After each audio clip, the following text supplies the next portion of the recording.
Cocaine is a hell of a drug.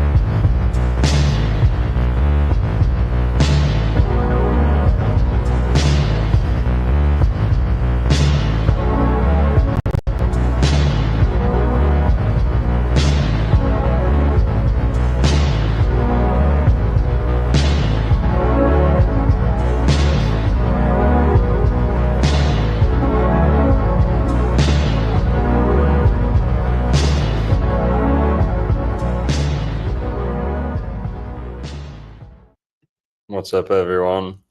Happy Thursday. Coming to you live from Palm Beach County, Florida.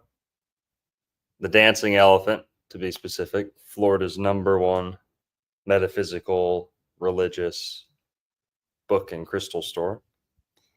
And we're joined by Mitch Kumstein here from Mitch Kumstein from the One-on-One podcast. And guys, we left off a couple Thursdays ago talking about Scarface. Juan and I have been doing a Thursday Florida movie breakdown series, talking about the esoteric symbolism, conspiracy theories associated with all these great movies, films, TV shows, either set in Florida or filmed in Florida. And we've done ones like Truman Show, Edward Scissorhands, whole bunch of good ones.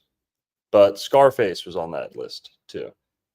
Now, we did Scarface like 2 weeks ago, and there was so much to talk about that we had to split it up into 2 parts. So if you didn't catch the first part, go check that out on our YouTube channels. And here's Scarface Part 2. So what's up, everyone? Drop an orange in the chat if you're here, if you're excited, if you're ready to say hello to my little friend. Okay. And also, guys, if you haven't already, make sure you go check out tjojp.com. All right. And a show of Puerto Rican flags in the chat here for some Juan appreciation. Okay. You can drop a Puerto Rican flag in the chat. Doesn't exist. Really? I don't know. I'm just talking shit. Puerto Rican emoji.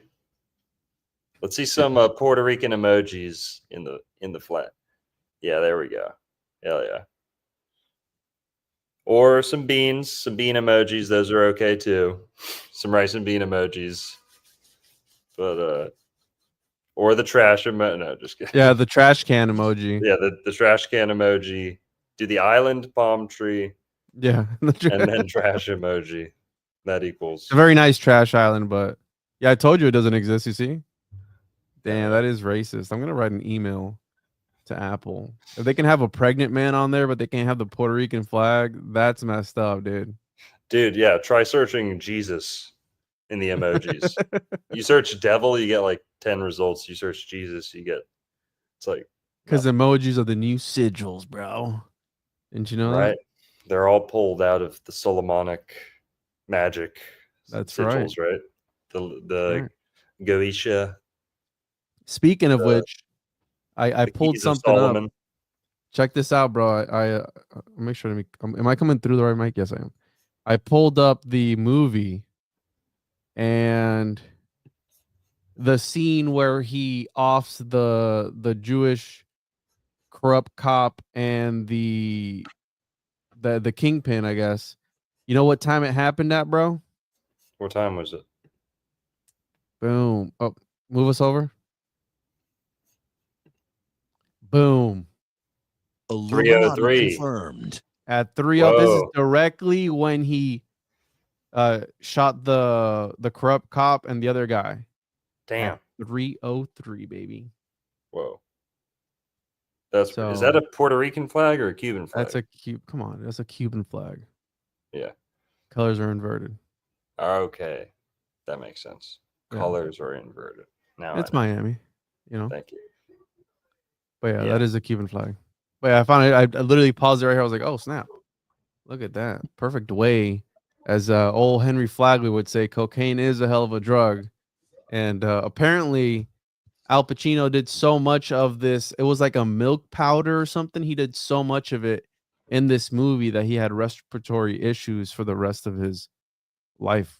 You know, he still Damn. has because he's still around. He's kind of Really? creepy, isn't he? Doesn't he have like a 20-year-old girlfriend? Did he just have a kid Yeah. with her? Oh, Yeah, he's man. super creepy. Yeah. He looks terrible now. He's like 80 though, whatever. Yeah, he's like 80 something years old. It was milk powder. Damn. That's what they said it was. Well, last show, this is where we stopped off.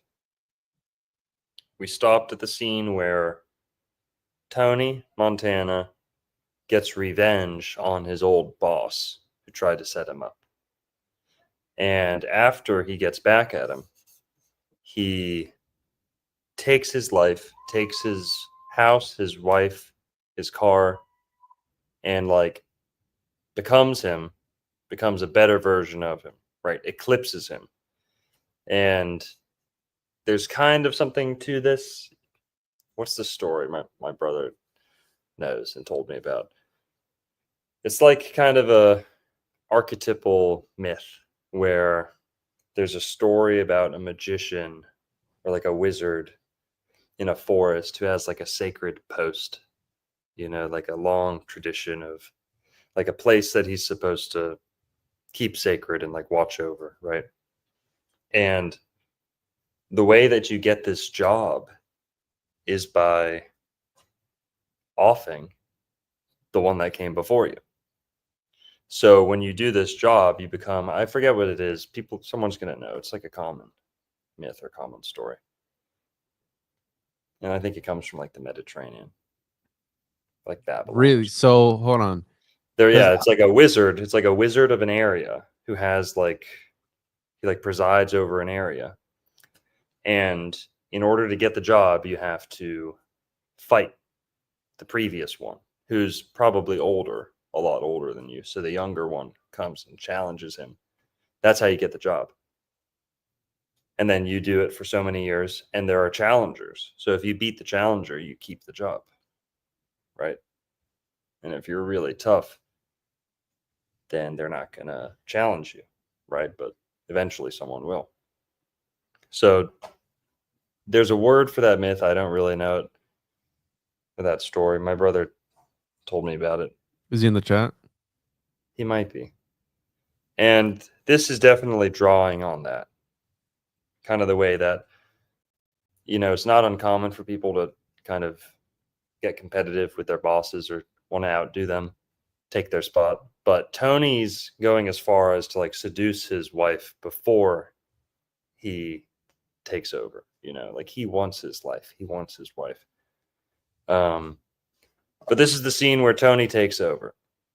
Now, in part one, we talked about a whole bunch of rabbit holes, gopher holes with the movie, starting from the very beginning. A lot of innuendos, a lot of Brazilian coding. People were mad about that, bro.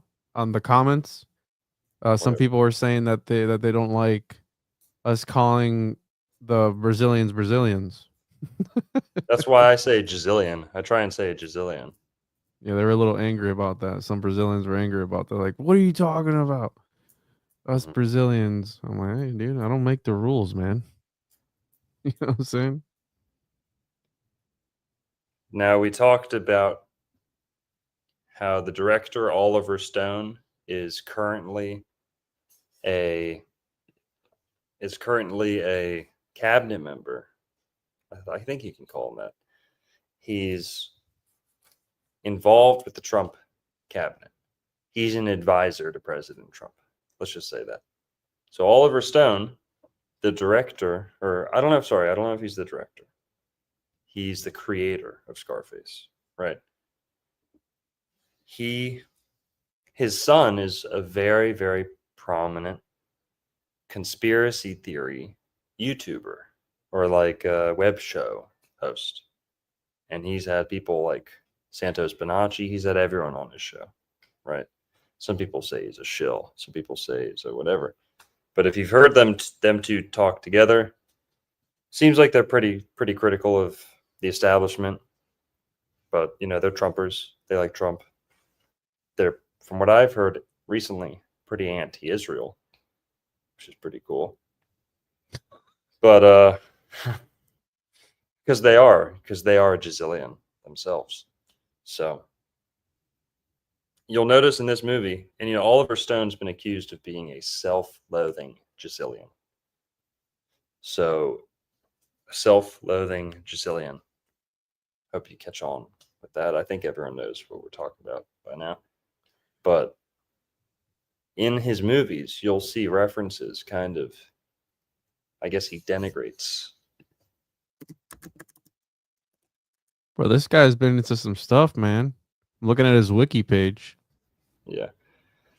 And he's kind of talked down on Jezillians in some of his movies. Now, some people say that he covered for Israel in his JFK movie. Who knows? Who knows what type of pressure he was under? Who knows if, you know, we don't all get the full picture right up front. You know, sometimes you realize, oh, I was wrong about that 20 years later, but whatever. Oliver Stone's pretty cool in my book as far as Hollywood movie, you know, directors, writers, screenwriters go. But the reason this is important is because the whole movie, most of Scarface, is very Jezillian coded. And the reason for that is, you know, Oliver Stone, that's kind of his background. He grew up Jezillian. But then also, Miami, of course, South Florida, full of not only Cubans, but Jezillians. We also talked about the fact that many, many, many Cubans, tens of thousands, if not much, much more, to this very day have a ton of Sephardic and Ashkenazi genetics, DNA, you know, hidden genealogy. Some of them know, some of them don't. Most of them don't. That has to do with the fact that many of the earliest conquistadors to the Caribbean were escaping, they were Jezillians escaping persecution in the Iberian Peninsula. Columbus, right? All the people who came after him. So there's a lot of that going on in the movie, and many of the characters in Scarface are Jezillian, you know, evidently. You know, it's obvious. Can't ignore it in some scenes. And the names that are used, right? So you could say, oh, it's just a South Florida thing, but I think Oliver Stone was making a little bit of a statement. And because Cuba has such a rich history of conversos, Marranos, Anusim, right? Okay. And also because many of the characters who are portraying Cuban people in this movie themselves are Jezillian, have, you know, yeah, you guys get it. Go watch the first part. You'll see what I mean. Well, there's a lot more of that in part 2. So just keep an eye out for that, right? Kind of the next big, maybe the next big villain of part 2 of the movie. Also the case for him. So, right, because the big villain or the big adversary in part 1 was Jezillian. The big adversary and guy who gets him in part 2, also Jezillian. Okay. Also, right, this story that you're talking about, I almost see it like not so much like a David and Goliath, but this, I think it's part of the hero's journey, right? Where the hero has to overcome the adversaries. And did we lose you, Longo? Yeah, my Wi-Fi cut out. You there? Can you hear me? Yeah. Can you hear me? Yeah. Okay. Sorry. What were you saying? David and Goliath? David and Goliath, you know, the underdog kind of sort of takes over. And it's part of the monomyth where the hero has to overcome the obstacles And maybe that's why this movie speaks to people too, or maybe that's why it's popular, because it does have some sort of that. You know, we talked a little bit about that on the last live stream, where it's about the archetypal American dream, where you come here and you get super mega rich or whatever it is. But obviously Tony Montana took a darker, more sinister path full of death and fear and things of that nature. And I think that, again, how whenever you see somebody where you don't know what they do for a living, the first thing you think of is like, oh, he must, you know, move weight. I think we've been kind of programmed to see, I guess, kingpins and drug dealers because of like Hollywood as that, like, oh, they always have money, they always but that's reality too. I mean, you have a lot of cartels and things in real life that are super mega rich because of the things that they do. So, you know, I see it like that. Maybe that's why it's popular, because people kind of resonate with that. But yeah, I couldn't find the name of that myth that you were talking about. But if Chungus shows up in the chat later, he can let us know. Yeah, it's, you know, the one story I'm thinking of refers to like a priest, which was interesting. But that kind of dynamic holds true for just like kings, of course, too, like rulers, leaders. You know, you have the job until someone takes it from you, basically. Yeah. Yeah. Fall of empires and whatnot. And that's been all of history, bro. I mean, that's been since the beginning of time. Stronger peoples taking over weaker peoples, and so on and so forth. And it's been like that ever since. I mean, we see it even till this day. So yeah, but you know, people can't take it too personally. You know, that's why you gotta, you know, like, does the big raindrop want to bully the smaller raindrop that it absorbs, or like the cell? You know, when we're all cells one. absorb, We're all the same. We're all just raindrops merging together. Is that what you're trying to get at? We're all the same? I don't know, but we need some more Coca-Cola tonight. Dude, you know what I was thinking about tonight or earlier today when I was preparing for this? I was just thinking to myself, am I addicted to cocaine? Are you addicted to cocaine? Because we drink Coca-Cola all the time. Yes. Coca-Cola has coca leaf in it. Does it though? Yeah. Come on, bro. It does. That's a weird thing to say on air. I mean, I don't see any coca on here, dude. I mean, they would put it on here, no? Natural flavors. It's in the natural flavors. Oh, Right? natural. That's the name It's of the after. ingredient, natural flavors, and it's real People, meat. let me just say something about this, okay? We got to clear the air on this here. Okay? All my holistic health people out there who are all worried about natural flavors, they're all like, natural flavors, natural flavors. That's beaver gland. You know, that's beaver butthole, right? Beaver ass gland. You know, Yeah. yeah, they're like, anytime you see natural flavors, that's beaver juice, dude. And these people, you know, I'm sure I've told that to someone at some point, right? I'm sure you have, yeah. Natural flavors. After being in a food company, I got a little more insight into natural flavors. Natural flavors is how brands protect their recipe. Because if you had to list every single fucking ingredient on the back, your shit would just get stolen. So what they do is, if it's under a certain amount, or if it's within a certain, you know, if it's within a certain category, natural flavors, right? If it's deemed a natural flavor, they don't have to disclose what it is. As long as it's not like an allergen, they don't have to disclose what it is.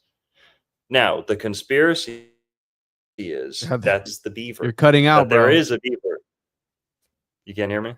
Uh-oh, you're cutting literally the conspiracy, and you cut out. Keep going. Here, you hear me? Yeah. Sounds good. Yeah. The conspiracy is that you have things like the beaver gland, the vanilla scent, the fake vanilla scent that is from the beaver gland. The conspiracy is that things like that are included in the category of natural flavors when they shouldn't be. So when people see natural flavors, they go full retard. They go, durr, when they see natural flavors. You can be suspicious, you can be cautious, but it doesn't mean necessarily beaver gland. So natural flavors in Coke, what are they? Essential oils. That's right, people. Essential oil of lavender, essential oil of neroli, and I believe a couple others like cinnamon, nutmeg, I think, coriander. Coriander is a maybe, but it's mostly just carbonated limeade, caramel color from real caramel, right? Coke's pretty good, guys. Non-GMO. Give it a chance. Okay? Are you looking for a sponsor, bro? I'll take it. If they're giving them, I'll take it. Speaking of sponsors, guys, if you want to donate to the support the show here, you can donate to the Xbox, Pizza, and Grand Theft Auto 6 fund. And Coca-Cola. You can super chat. I've got a Patreon. You can also go hit Juan's Patreon up. Go hit tjojp.com.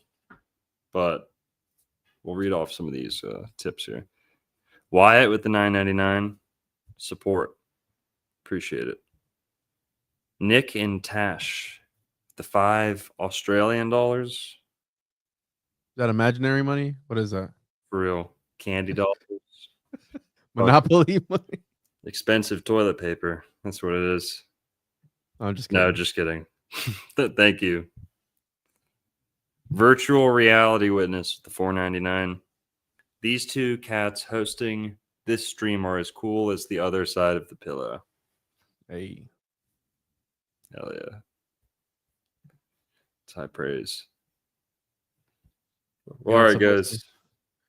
So there is, have you ever heard of, let me find the name of it. Cenomix. Have you ever heard about that conspiracy on this topic of, this had to do with PepsiCo, but every time somebody usually, I mean, I haven't seen it happen, but I saw one person say it, that they put certain kind of cells in this sort of thing. Fetal cells. Have you ever heard about that conspiracy before? I mean, yes, in the GMO, when they GMO things, they use like a human like genome as like the template for like gene splicing, because we know how to work with human DNA so well, human cells so well. They use like a human cell to GMO other things. Mm-hmm. Like it's the main, like Pepsi. From there. Is that why Pepsi's of the devil and Coke isn't? Yep, that's why you'll never see rich people drinking Pepsi, but you'll see them drinking Coke. Okay. And by the way, you know, like in the 70s and 80s, they used to tell people and say and advertise that Coke was for white people and Pepsi was for everyone else. Really? It's true. It's true. And if I'm not mistaken, if I get crucified over this, I don't care, whatever. From what I've heard, black people really like Pepsi. And they love their grape drink. They don't like Coke as much. But really? Huh. Could be a conspiracy theory. I don't know. But I'm gonna have to ask my neighbor. He's black. See if he likes Coke or not. Probably not. But anyways, yeah, that's the conspiracy, and I've seen that a lot. And it goes back to what we talked about, the Wendy's, Watiko, where it's real meat. That's the name of the brand of the meat, but we still don't know how you're saying the ingredients, made with real meat. What is even that? All right, what's in the real meat, bro? And it might be this sort of same thing. But isn't it weird that you're saying that, you're addicted to it, or we're addicted to it? Yes, I drink it every day. Isn't that a bad thing? Maybe they're putting some sort of that's again, that's the McUltra, the McDonald's, you know, where they keep people coming back for more. Is it the sugar? Is it the processed sugar? Like, what is it? You know? Yeah. Well, Coke has coca leaf, so that's one of those ingredients that isn't disclosed in the natural flavors. But And check this out. yeah. I don't know, bro. I don't wanna disrespect you or anything, but I don't know. Well, you said cocaine. Right there it says yes, coca leaf. Where They take the cocaine out of their coca leaf and they sell it to hospitals and stuff. bro, what? Yep, look it up. Wait, say that again? Coca-Cola takes, you know, they have a lot of coca leaf. They buy a lot of coca leaf. And they have it harvested and produced, and they have a license. Oh my god! So they actually use spent leaf. I see it here. The leftovers. They have a license to handle the ingredients to cocaine, Bruh. and they separate the cocaine from the coca leaf, and they sell the legal cocaine to pharmaceuticals companies. Bro, that's crazy. Look it up. Yeah. What is? Yeah. So YouTube. There's still trace amounts there, though. It's not like it's 100%. They ringed out every single last drop of it. Let's send them the spent. No, there's still stuff in there. Yep. Wow. Yep. They're basically Colombian. Whoa, bro. Yep. That's crazy. Yeah, we are microdosing. That's why. That's why people are addicted. Oh yeah, I'm gonna tell people I've been microdosing Coke. That's why they call it Coke. Man. Coke. That's Coke. wild, bro. All right. Well, I stand corrected. I didn't read that last part, but yeah, that's crazy, bro. All right, here we go.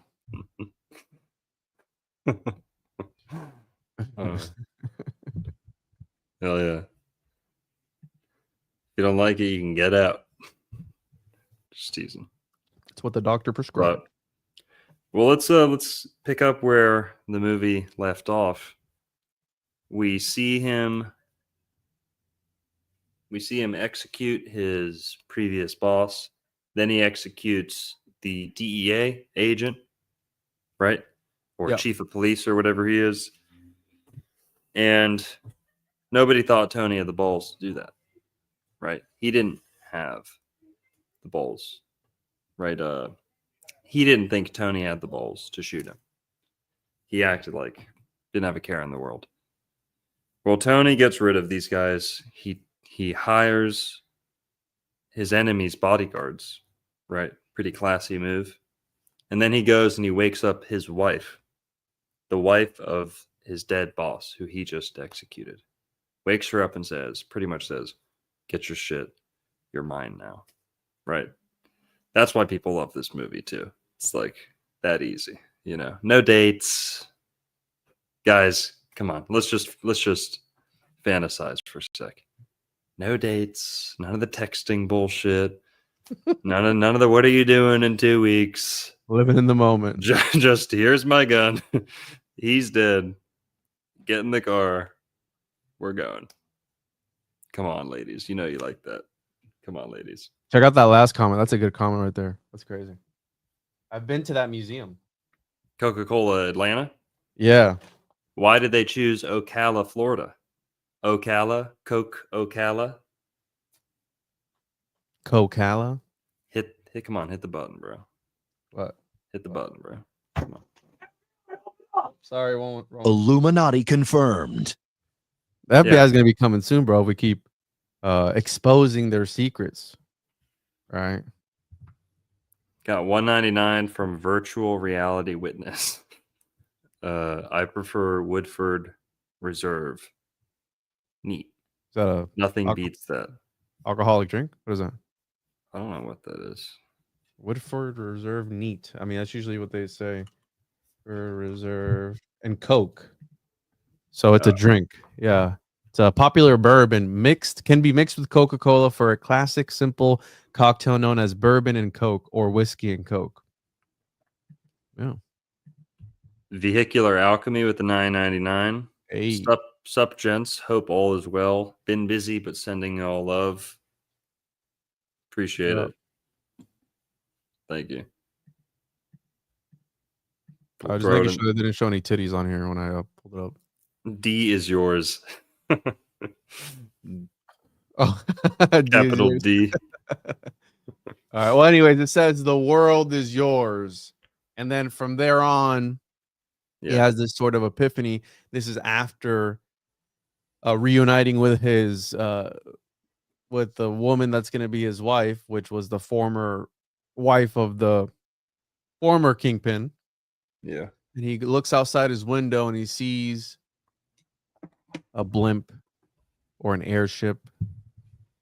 It says, "The world is yours." Yep. And then can you like skip through the scene a little bit so people can see like oh. There you go. Well, it's 10 seconds unless you he looks at it and then he's like, "Okay, man." And then he like takes over the world. The hell does that say? Pan American Airlines. Which okay. Yeah. And that's a reference to the original. So this is all in the original Scarface story. I believe it's in the book, but the 1930s movie. I believe Tony Camonte, I think his name is. Yeah. Not Tony Montana. The original gangster story. And he looks up at a blimp. And what years did Blimps come out? They've been around for a while, dude. Dude, that's where we're going tonight, dude. That's what we're getting into. We're about to go balls deep on Blimps. Ooh, 1852. Damn. The fucking Inca had hot air balloons. Leonardo da Vinci had hot air balloons. They've had hot air balloons in China for like 2,000 years. Really? Yeah, look it up. Yep. I know it's connected to Tartaria, free energy, all that shit. I know that. But 2,000 years ago, bro? Come on. The first steam-powered steerable airship, often considered the precursor to blimps, was invented in 1852 by French engineer Henry Giffard. While Giffard's airship was the first full-sized airship, the term blimp specifically refers to non-rigid or semi-rigid airships that rely on internal gas pressure to maintain their shape. So, you're saying that hot air balloons, you said the Inca hot air balloon? Yeah, look it up. Ancient Peru. Pretty sure about that.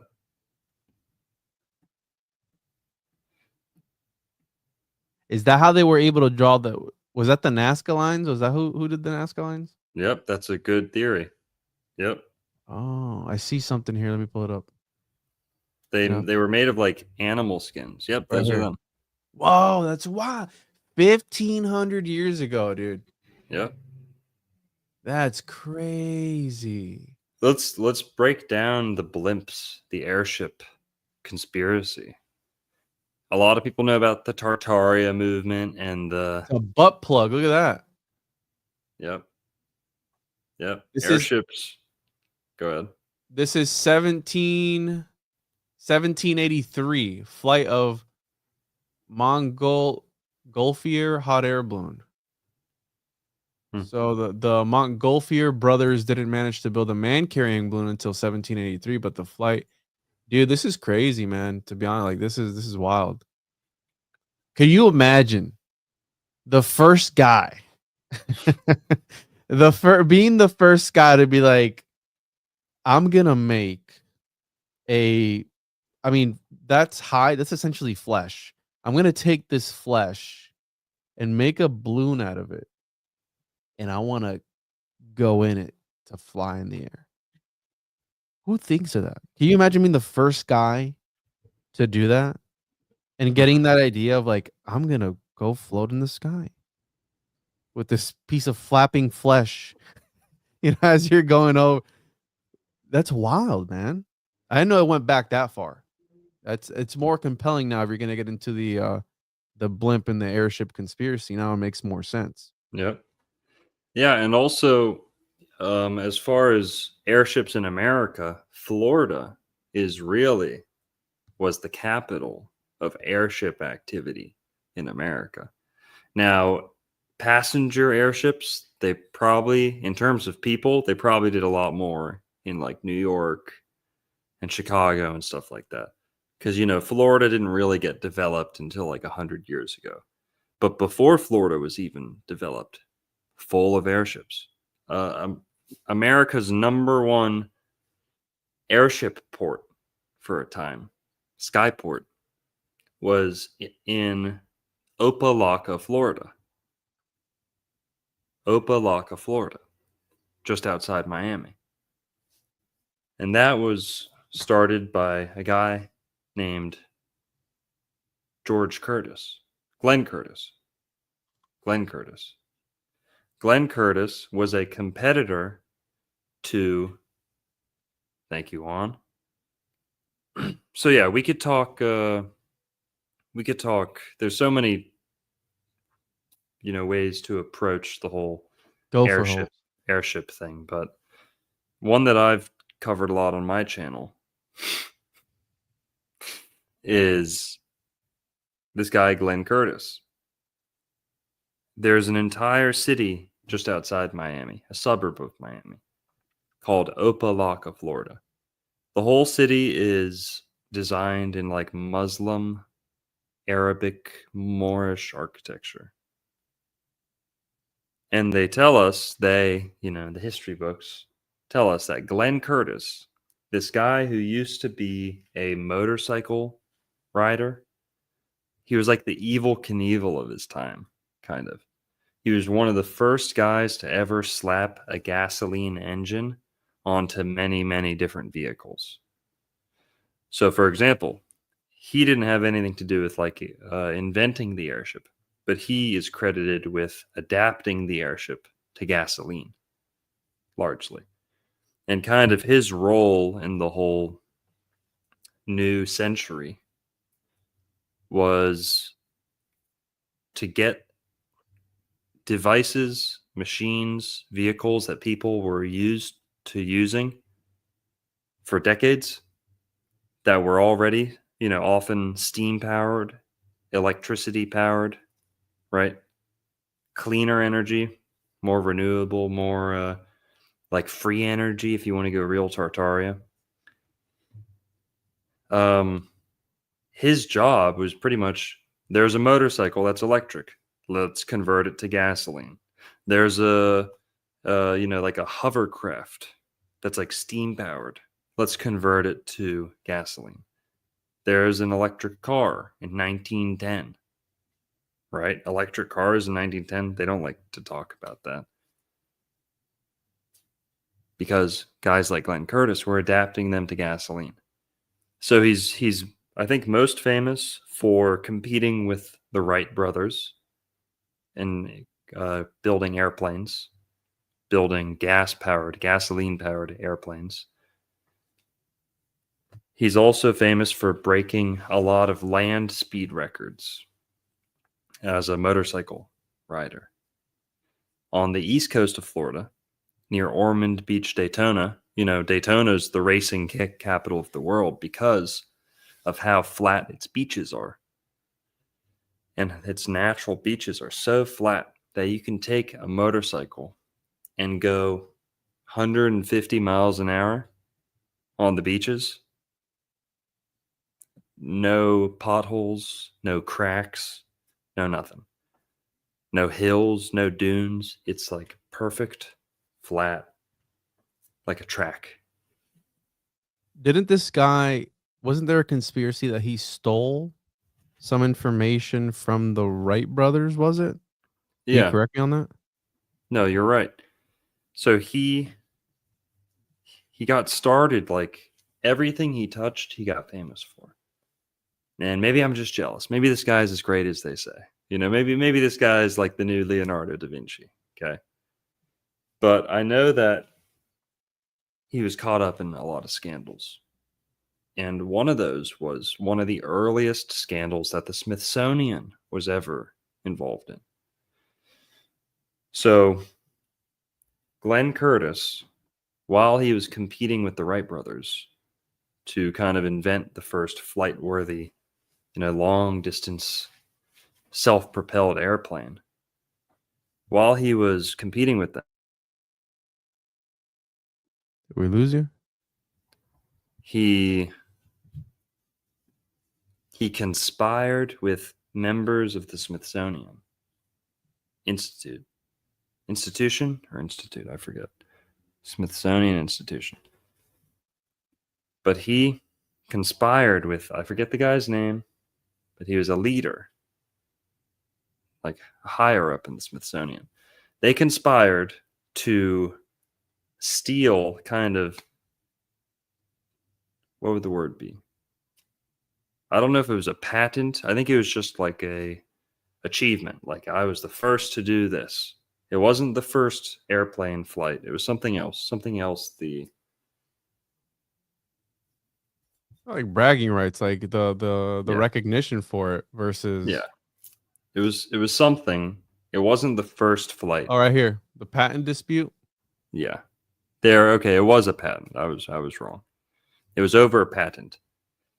So apparently he conspired to steal a patent or to have one of the Wright brothers' patents delegitimized. So the Smithsonian conspired with him to help him do that. And they all knew it was wrong when they were doing it. But want me to read this part? Yeah, go for it. A patent lawsuit by the Wright brothers against Curtis in 1909 continued until it was resolved during World War I. Since the last Wright aircraft, the Wright Model L, was a single prototype of a scouting aircraft made in 1916. The U.S. government, desperately short of combat aircraft, pressured both firms to resolve the dispute. Of 9 suits Wright brought against Curtis and others, the 3 suits brought against them, the Wright brothers eventually won every case in courts in the United States. So these guys were working for the government. Yeah, and I guess they ended up working together because they had a company called Curtis Wright. Oh, wow. But, yeah, they ended up coming together, or people, I don't know much. I could be, I could be way off base here, but they ended up coming together, or at least their names were brought together, right, in the company. So, but that's one of the scandals he was involved in, and it doesn't reflect well on the Smithsonian. But, if that's the type of guy he is, and he's credited with all these inventions, he's credited with inventions in cameras. He worked for Kodak before they became Kodak. And right here, bro. In 1908, so I hear the soon after the Wright brothers demonstrated their airplane, numerous others involved in similar efforts at the time sought to gain credit for their achievements, whether justified or not. In 1908, the Wrights warned Glenn Curtis not to infringe their patent by profiting from flying or selling aircraft used ailerons, so a hinge flight control surface. Okay, so I guess the type of wing. Curtis refused to pay license fees to the Wrights and sold an airplane to the Aeronautical Society of New York in 1909. The Wrights filed a lawsuit, beginning a years-long legal conflict. So these dudes were just suing everybody. They also sued foreign aviators who flew at U.S. exhibitions, including leading French aviator Louis Paulhan. The Curtis people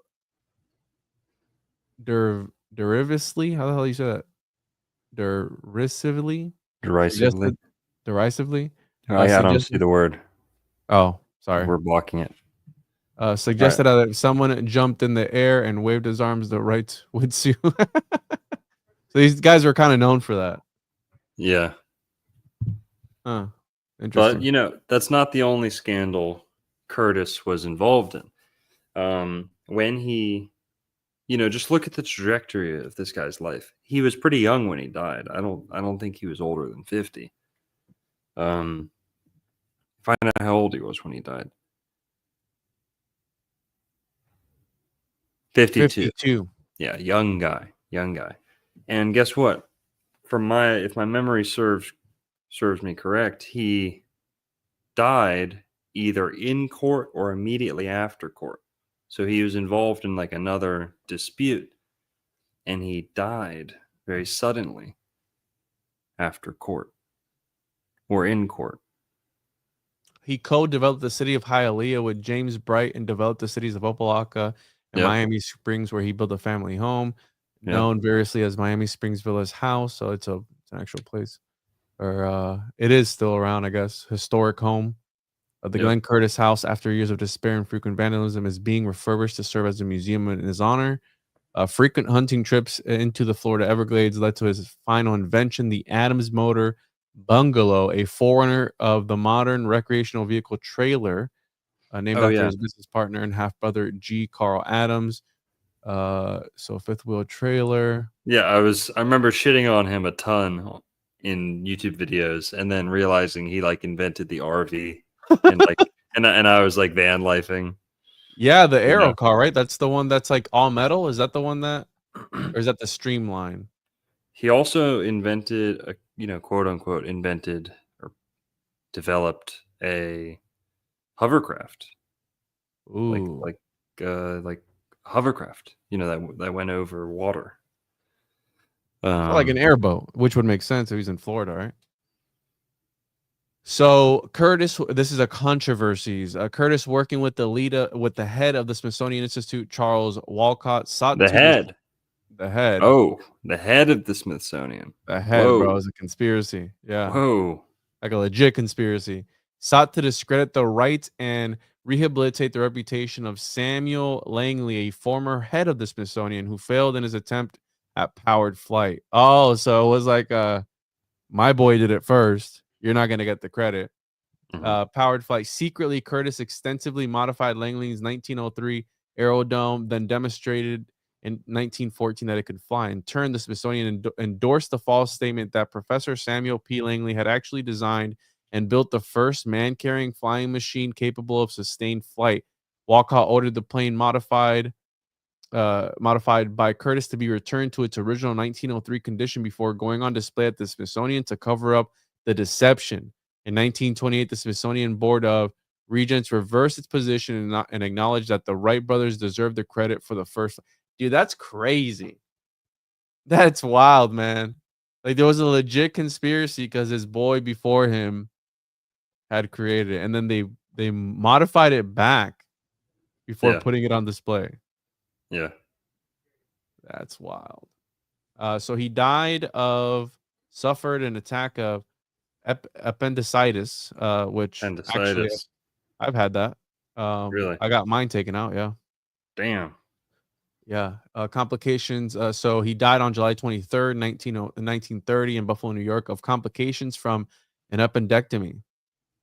Dude, that's why you're so into the homunculus, because you probably tried to grow an appendix back, right?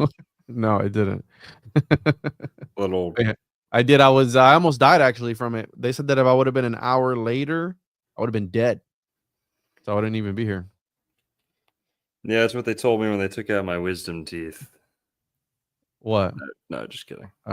Just teasing.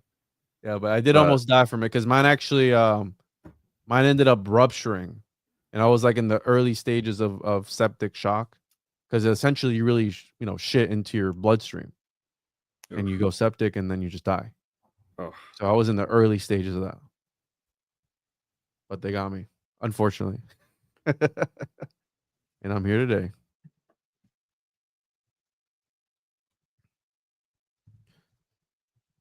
Still with us? Yeah. I'm just spanking some of your loser followers real quick. What happened? You want me to ban somebody? No. This ain't the TJOJP podcast. Oh, okay? This is it was bothering you or not, bro. People can talk all the shit they want as long as they're not like spamming. No, I didn't get my appendix back. I didn't ask for it back in a jar. Oh, you're making fun of your nose? Yeah, someone Are said. you sure you're not Jazillion? Yeah, I'm not Jazillion. Now, if I look Jazillion at all, which I don't think I do. Okay, Jazillions know I don't look Jazillion. Okay. No. If I look Jazillion at all, it's by virtue of proximity. Okay. Oh. Not genetics. You Because I start grew to up. turn Yeah, because I into grew the up. creation Yeah, by hanging out with it. I eat their food. I've hung out with them, went to all their kids' birthday parties and stuff. But no, I have what's called a Greek nose. Okay, and you're clearly jealous. Go look at all the statues around the world. Oh, here we go. They don't have stubby little A underdeveloped honker on them, dude. mutant noses. Okay, they don't have little English bulldog noses. Please call in. Let's see what a specimen you are. I've got a. You want to know how to find out if you have a Greek nose? That's a big ass nose, bro. Damn. There you go. You can smell Puerto Rico from here. Yeah. No crook in my nose. Okay. Uh-oh. Yeah.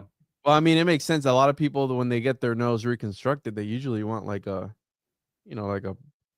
pointy kind of nose, right? Yeah. Long noses. People are gonna cringe. I don't care. You can fucking blow me. Long noses are a sign of intelligence. Okay.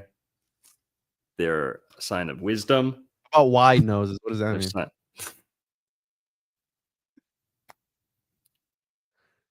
mean? No. Nope. Go look at Jesus. How is Jesus always depicted? His nose is almost exaggerating. It's almost exaggeratedly. How would you say that? It's almost absurdly thin in many, because it's the thin nose and a high, the Greek nose. The Greeks didn't all have noses like that, but they believed that a tall and straight nose represented virtue. Crooked noses, hooked noses, not so much. Now, there's nothing wrong with big and long, folks, but let's make sure we're, being more,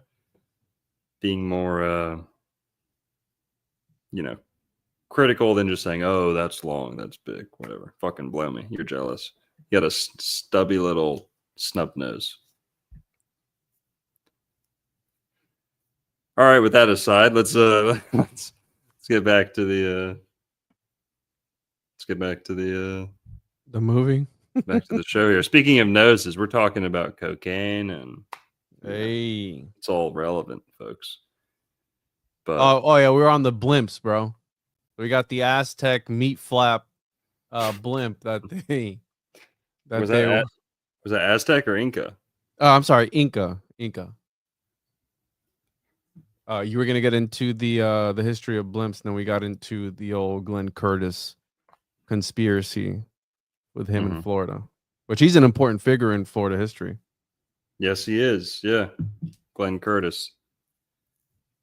And he's also, the last thing about Glenn Curtis is, well, here, can we go back to his Wikipedia, please, so people can see? I think they have a picture of his airship base somewhere in his Wikipedia. Do they? His airship base? I didn't see that. Yeah. Okay, well, search Curtis. I'll see if I can find it. Is it one of these here? Curtis Wright Corporation, Curtis Airplane. In 1928, Curtis made a separate donation of land 2 miles south of Opa-locka for Miami's first municipal airport. So he donated the land for Miami's first airport. And that's because he already had a very big chunk of land that he was using as an airship base. So, the airships were a thing before airplanes were really a thing.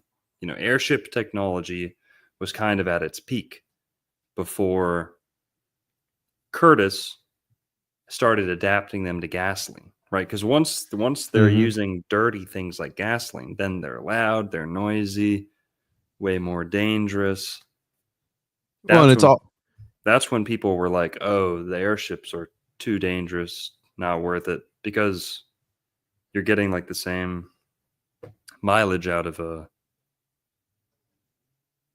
plane, or worse mileage. I don't know, but And wouldn't the gas powered engine be part of, again, like the conspiracy of the people in power?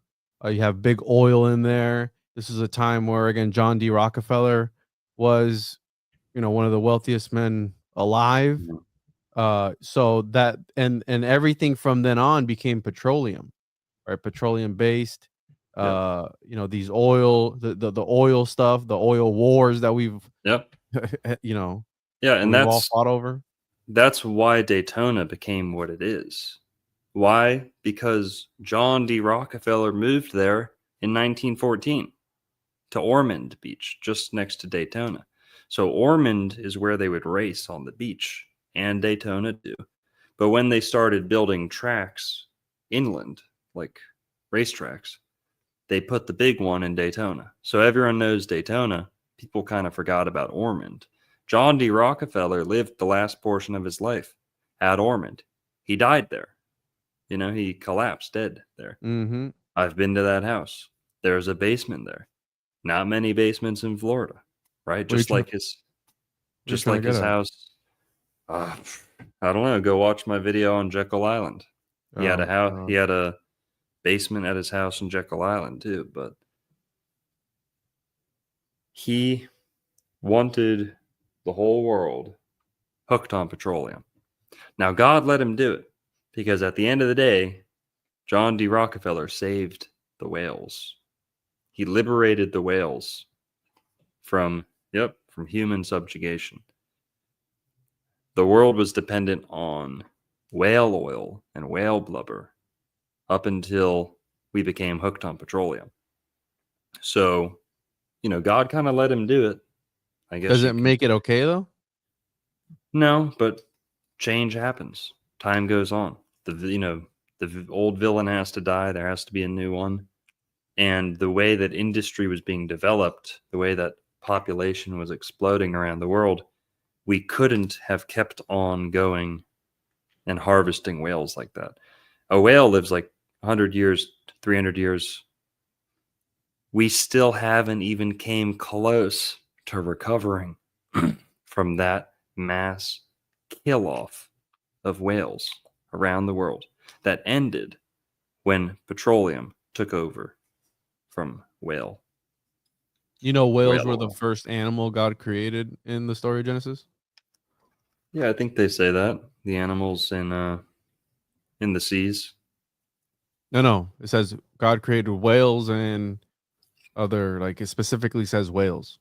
Yeah, I believe that. I think it's the King James version, if I'm not mistaken. Great. So it's interesting that, right, they saved the whales, but at what cost? Because now petroleum is quite literally in our bodies. Any product we interact with on a day-to-day basis has some form of petroleum in it. I'm pretty sure it's in pharmaceuticals. It's in all sorts of things.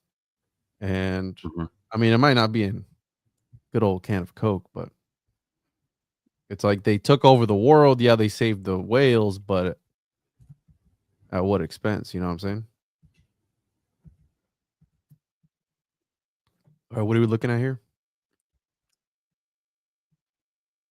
We're looking at Miami-Opa-locka Executive Airport. History. Aviation pioneer Glenn Curtiss retired from aircraft development and manufacturing in the 1920s and became a real estate developer, of course. Right? That's what you do when you're like a 40-year-old retired 40-year-old retired motorcycle. Right? He's like, apparently he was like illiterate too. Like he'd been inventing since he was like a teenager. I don't know if he was illiterate, but he wasn't super well educated, But he becomes a real estate developer in Florida. And I made a joke in one of my videos.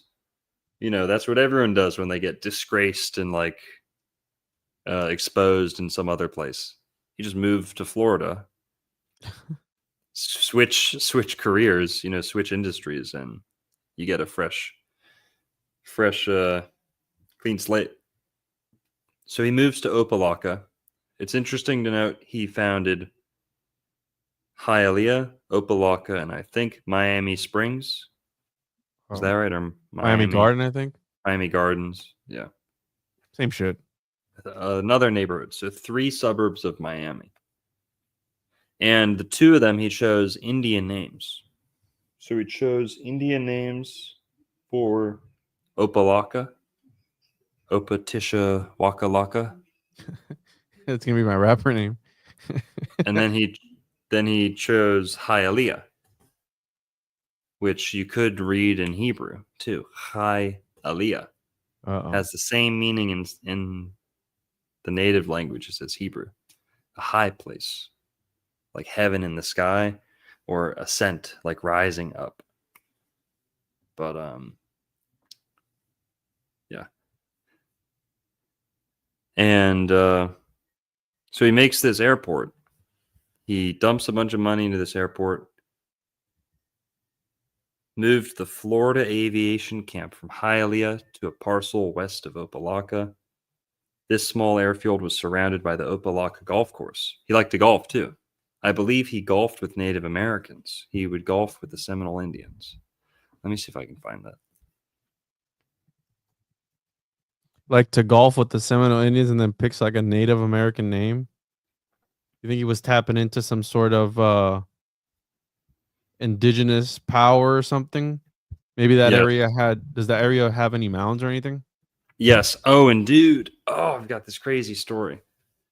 So I've got a newspaper article where the Seminole Indians were shooting at airships. They were shooting at the airships. They didn't know what they were or something. They were shooting them in the air with bullets.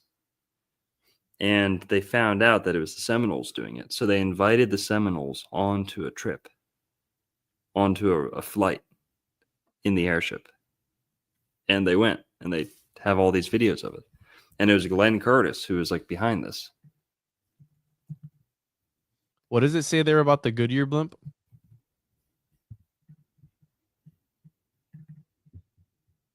Let me move us.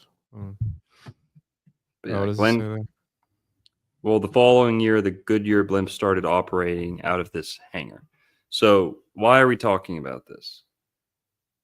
Scarface, Tony's life gets changed, or, when his life changes in a big, big way, he adopts a new motto. And that motto comes from the airship, the blimp, whatever you want to call it, right outside of the scene of the crime that he just committed. And it says, "The world is yours." Now, that's in South Florida, and that's a well-known South Florida thing, that there's a ton of airships here. It's one of the few places in America where you can still see an airship almost daily, a blimp. And it's mostly Goodyear, but, back in the 80s, I guess Pan Am had airships there too, or at least they worked one into the movie as a tip of the hat to the original one from the 1930s. But so Glenn Curtis was the first guy, to my knowledge, to make Florida a big destination for airships. Let's take a look at a little folder I got here. Oh, check this out, dude. I have some pictures of a Zeppelin in Miami in 1933. Dude, I think I'm gonna. I got that same. That's the picture right there. Yeah. So these are. Tell me if you can see them. Yeah, move them over a little bit to the left. Hang on.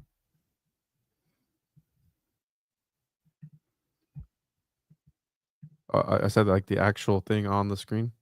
There we go. Or that, yeah. That works, right? Okay. Yeah, fuck my idea. So these are all Florida airships, guys. It's going to blow your mind. What Florida looked like 100 years ago, 70 years ago, 50 years ago. This is at the Glenn Curtis place. This is the Graf Zeppelin. So the Graf Zeppelin, everyone knows the Hindenburg. The second most famous Zeppelin in the world, to my knowledge back then, was the Graf Zeppelin. And the Graf Zeppelin had a swastika on it. Uh-oh. The Graf Zeppelin was was part of the National Socialist, came out of National Socialist Germany. So that thing was touching down in Florida all the time, right up, leading up to World War II. There was a direct kind of circuit, like a flight path that would go from Europe to New York and then down to Florida, right? So Florida was a big, big destination for airships. Number one, it's really flat. So one of the hard things about airships, to my knowledge, is you kind of have to go up and down a little bit for elevation. In Florida, once you get it set, you're set. It's not going up. It's not going down, really. Very good visibility, right? And what you use them for is things like weather, right? So there's a lot of weather needs in Florida, right? So you want to see things from far away. And so there's a great use for them, and there's a great benefit to having them. And Florida was a good place for them to be. So then you also have Glenn Curtis, who's kind of pushing it. Look at the Graf Zeppelin. I don't know if big bitch. I don't know if Graf is a type of Zeppelin. I might be, forgive me if I'm very retarded on this, but I don't know if it's a type of Zeppelin, because that one looks a lot bigger than that one. And they look like totally a little different. So it is a type of model. So the LZ-127 Graf Zeppelin was a German passenger carrying hydrogen-filled rigid airship that flew from 1928 to 1937. Now today you'll only see the Goodyear blimp. But look at this shit. I mean, they tied it off at the Super Bowl in Miami. Wild. Can you imagine looking up and seeing that? The Graf Zeppelin over Rio de Janeiro, May 25th, 1930. Looks crazy. Did this thing like knock over a tower? You see that? Looks like it just knocked over a tower. Yeah, people are like screaming. Oh my God. I forgot about this. Oh yeah, look, that lady's running right there.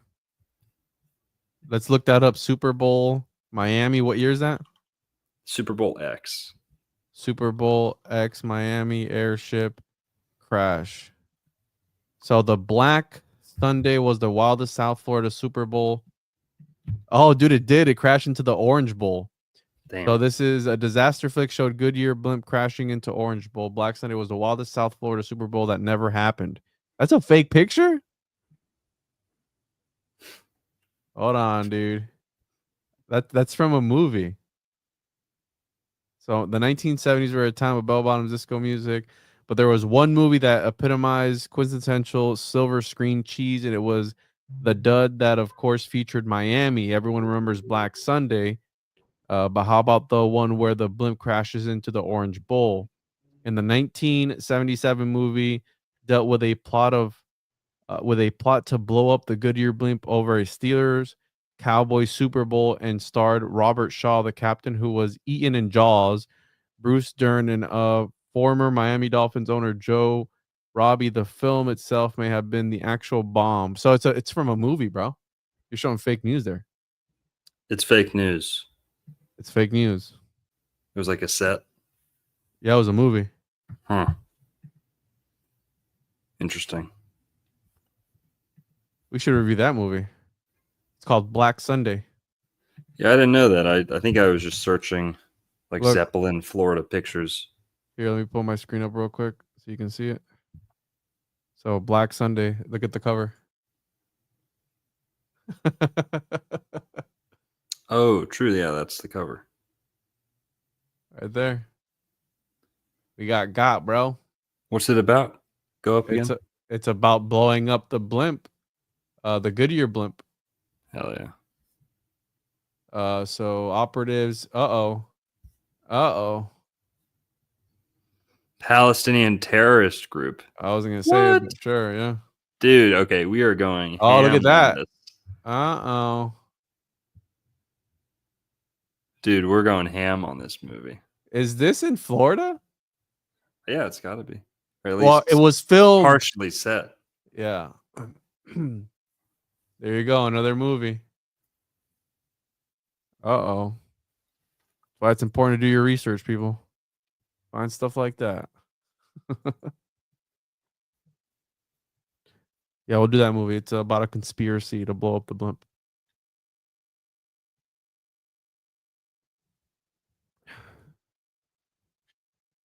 All right, what do we got here? More pictures. This is near Curtis's house. Just look at this. He's got, the golf course. You got the airship hangar on the golf course. This is like a old world Florida wet dream going on here. Yeah. Instead of an And RV, it's a blimp, dude. How baller is that? that's Curtis's house. That's like his backyard. Very That he had built. Moorish looking, huh? Yeah, the whole thing. One of those cities was like adobe like style, like southwestern Indian style. Yeah. And the rest were Moorish. But here. So look at this. This is the Seminole Indians getting onto the blimp, dude. Isn't that sick? Wow. And of course you got the Mercury, the foot of Mercury, Mm-hmm. the winged sandal, winged shoe for Mercury or Nike, but Goodyear. So Ravensbreak says Tartaria confirmed. So is Florida Tartaria confirmed, bro? Yep. Confirmed. Florida Seminole Indians taking a ride in the Goodyear blimp, 1929.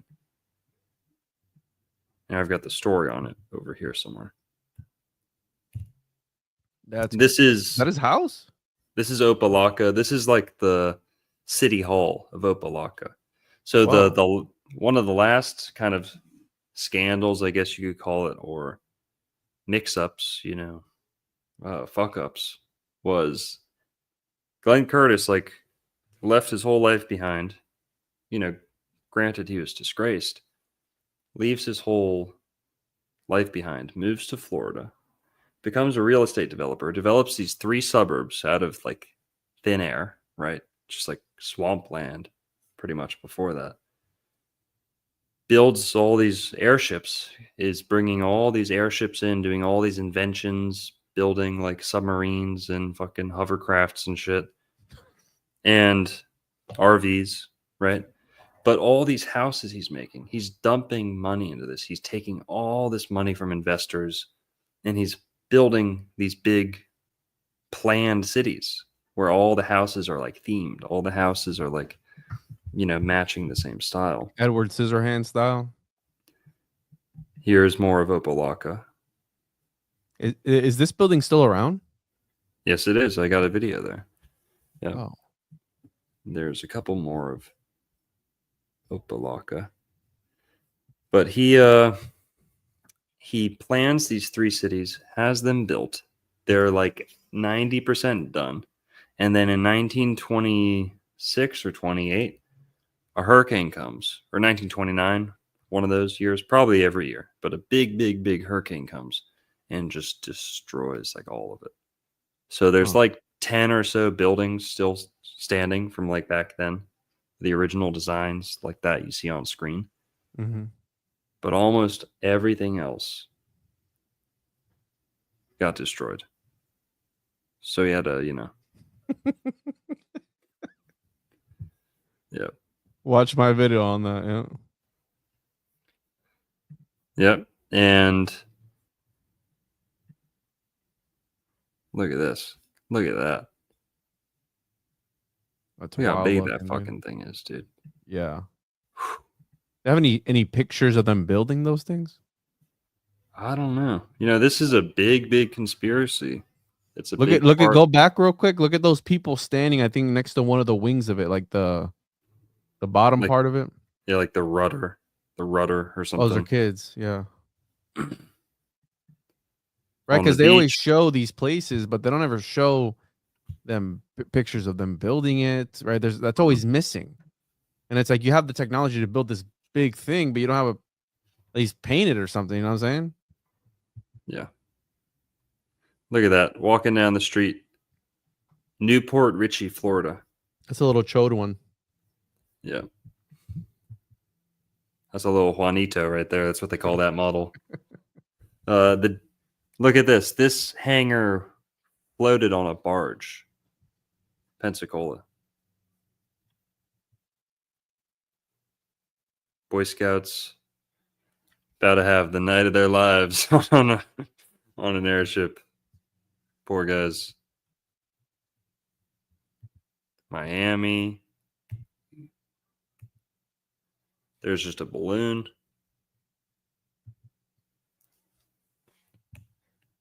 That's crazy, dude. Regular sight for Miami 100 years ago. 100 years ago. Can you believe that? No, the one that I want to see is the one in freaking 1500 years ago. Some Inca dude up on one of those things, getting it down. Yep. That would have been wild.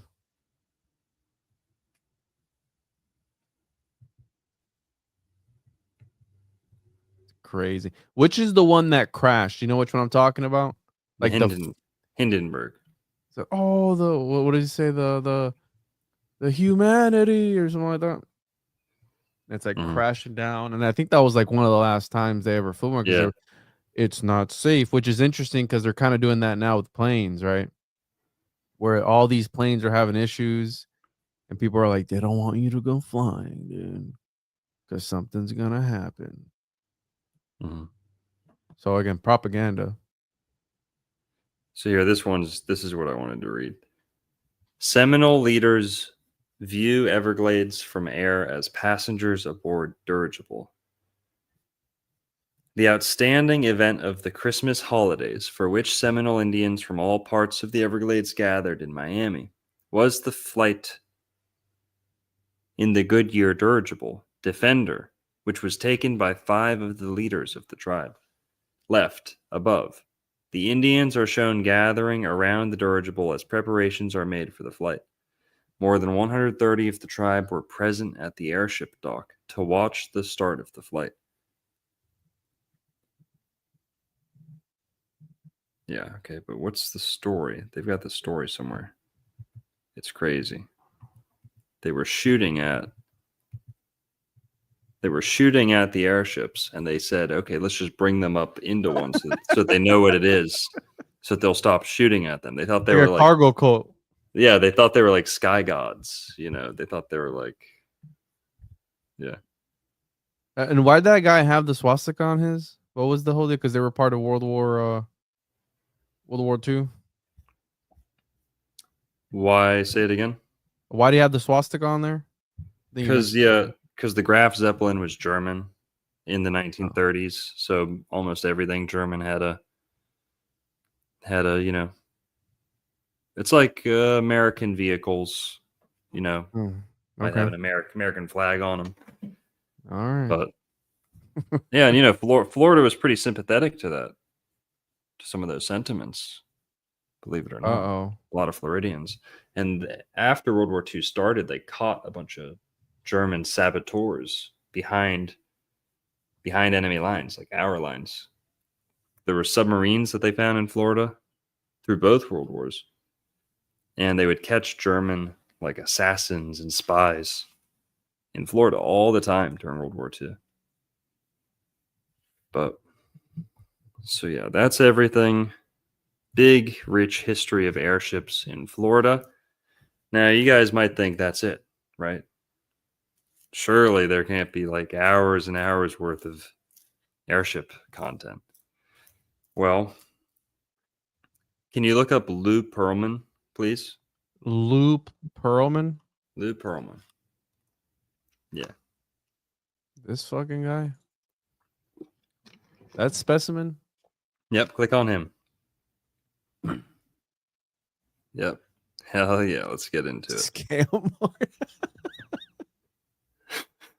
Lou Pearlman, Louis J. Pearlman, was an American music manager, Can you click on his picture real quick so people can see him? Yep, that's Lou Pearlman. Louis J. Pearlman. All right, go back to his. Go back to it so I can read it.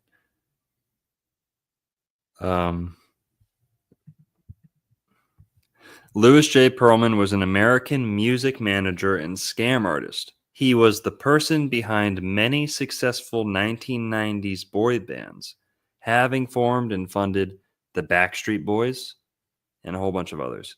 After their massive success, he then developed NSYNC. You guys heard that right. This is the guy. This was the handler, the manager, the pimp of the Backstreet Boys and NSYNC and all the other groups like that. There was like 10 of them. Wow. In 2006, he was accused of running one of the largest and longest running Ponzi schemes in United States history, leaving more than $300 million in debts. After attempting to evade capture, Pearlman was apprehended in Bali, Indonesia, in June 2007. You know, he was really just finding himself and confronting his shadow and connecting with like-minded people. You know, Bali's where you find yourself, guys. Is it? Bali's a great place. Bali's yeah. So he was in Bali. He was manifesting abundance in Bali. He pled guilty to conspiracy, money laundering, and making false statements during bankruptcy proceedings. In 2008, Pearlman was convicted and sentenced to 25 years in prison. He died in federal custody in 2016. Big Papa. Yep, nicknamed Big Papa and Incognito Johnson. Check this out. Hang on, we'll get to it. Yeah. Yep. Lou Pearlman was born and raised in Queens, New York, the only child of Jewish parents, Hi Pearlman, who ran a dry cleaning business, and Renee Pearlman, a school lunchroom aide. From the looks of him, yeah, she was. He was a first cousin of the musician Art Garfunkel. Holy shit. The Sound of Silence. You guys know that song? No. Hello, darkness, my old friend. Really? You know that song, yeah. Yeah, I know that song. That's Simon and Garfunkel. He's, what is it, the nephew? He's the cousin. First cousin. Of Art Garfunkel. It's one big club, folks, and you ain't in it. And George Carlin, he was in it, by the way. Uh-oh. George Carlin. Yep. It's usually the ones that are most loud about it that are in it, you know? George Carlin was not the great ally people think he was. Let's just say that. Just because you can yell and complain about something that's really obvious doesn't mean you're fucking a genius. George Carlin.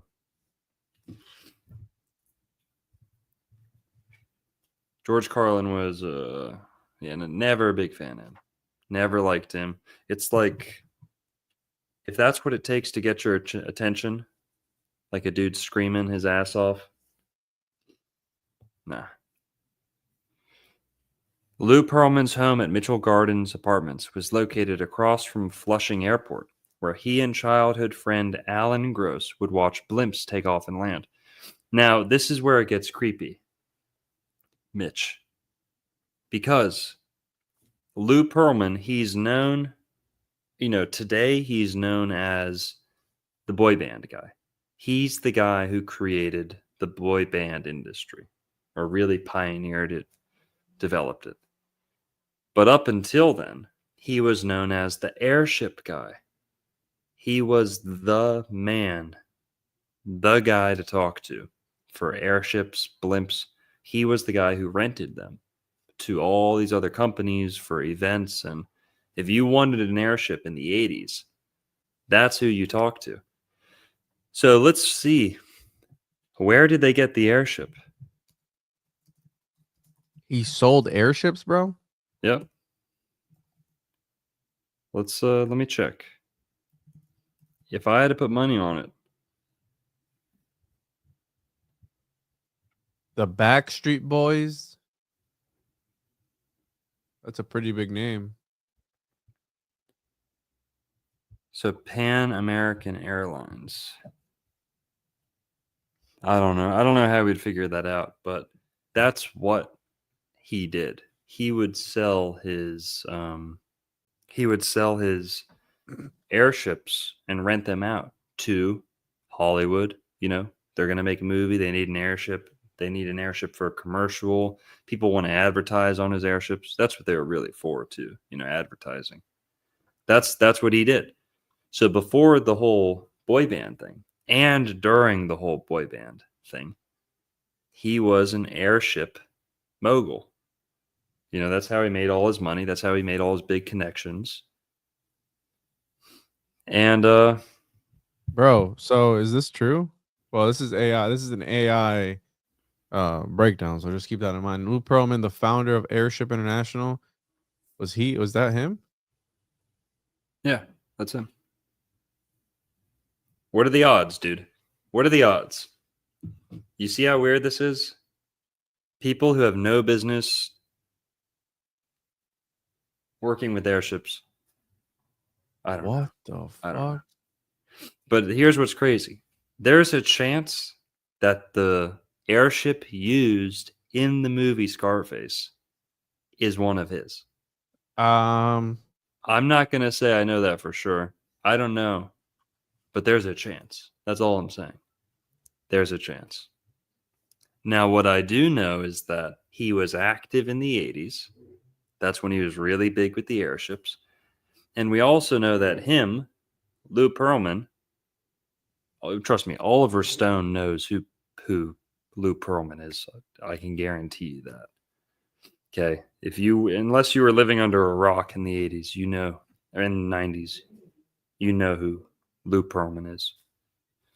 So, and also like using a blimp in the 80s, it's like using basketball in the 80s is Michael Jordan. You know, it's like it's not a direct association, but it's not a direct reference, but it's an easy association to make. I'm gonna try and find to see if they have to see if they give him credit in the movie, you know? Yeah. You know, that's what he did. So I'm not going to say I know for sure, but I'm taking a guess. There's a good chance that was one of his blimps. So basically, okay, here's what's interesting. Tony Montana steals the life of his ex-boss and then walks outside, or he walks up to the window and sees his new life's motto on the side of an airship. It's the airship that marks the great shift in the movie. Well, when we look at the life of Lou Pearlman, who's also a Gisilian, is a Florida guy. This is a Florida guy. All that was happening in Florida. All the boy bands and the recruiting. Britney Spears was under his management for a time too. All these people, they were coming out of Disney or going into Disney. And he was like a Disney pimp who would use them in other projects, use the Disney kids in other projects. He's also the airship guy. Are you kidding me? He's the last guy who's like, you know, if airships really were this glorious form of travel and lifestyle and high society, and kind of like the zoo, you know, we talk, or not the zoo, the circus. I always talk about the circus. There's all these conspiracies with African animals and Moorish Americans and fezzes and all this, you know, clowns, all these conspiracy theories. And the circus is kind of a way to just bottle it all up and toss it to the side, right? Or disposal, to kind of dispose of the conspiracy theories. Well, the blimp Lou Pearlman being the blimp guy is kind of like that all over again. Him being the blimp guy, it's like when you think of blimps, you don't think of glorious, refined air travel, delicate, graceful air travel. You think of Lou Pearlman, you think of marketing, you think of advertising, right? Slap a fucking billboard on there. That's all it is, right? It's like degenerated. It is perverted, used for their worst, most commercial application. So Lou Pearlman, okay, what I was going to say was Tony, like almost identity thieves, commits identity theft almost. He takes the life of this boss, literally and figuratively. Takes his wife, takes his house, takes his car. Then the airship kind of gives him the encouragement, right? Fuels the fire for the next half of the movie, next half of his life. Well, is there another parallel between that and Lou Pearlman? Is there another connection beyond just the blimps? Well, guess what? Lou Pearlman got into blimps because he similarly stole the interests and lifestyle of his best friend growing up. His best friend growing up was obsessed with blimps. He knew everything about blimps. They ended up going into work together. Pearlman screwed him over. Pearlman didn't know a thing about blimps. He got into business with this guy who knew everything. Ended up eclipsing him, getting more well-known than him, having more power than him, keeping him under his...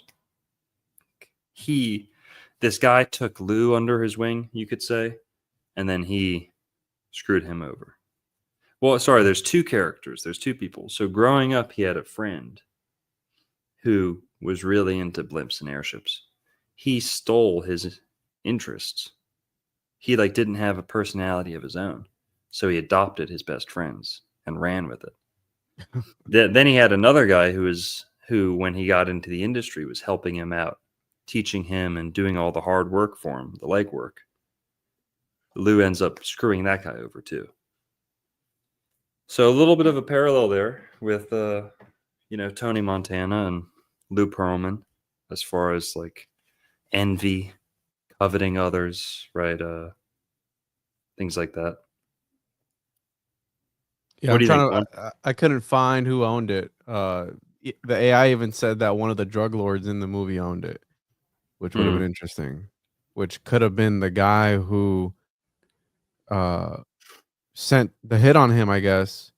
And the final scene is, what is it? It's the world is yours statue that he has in his house.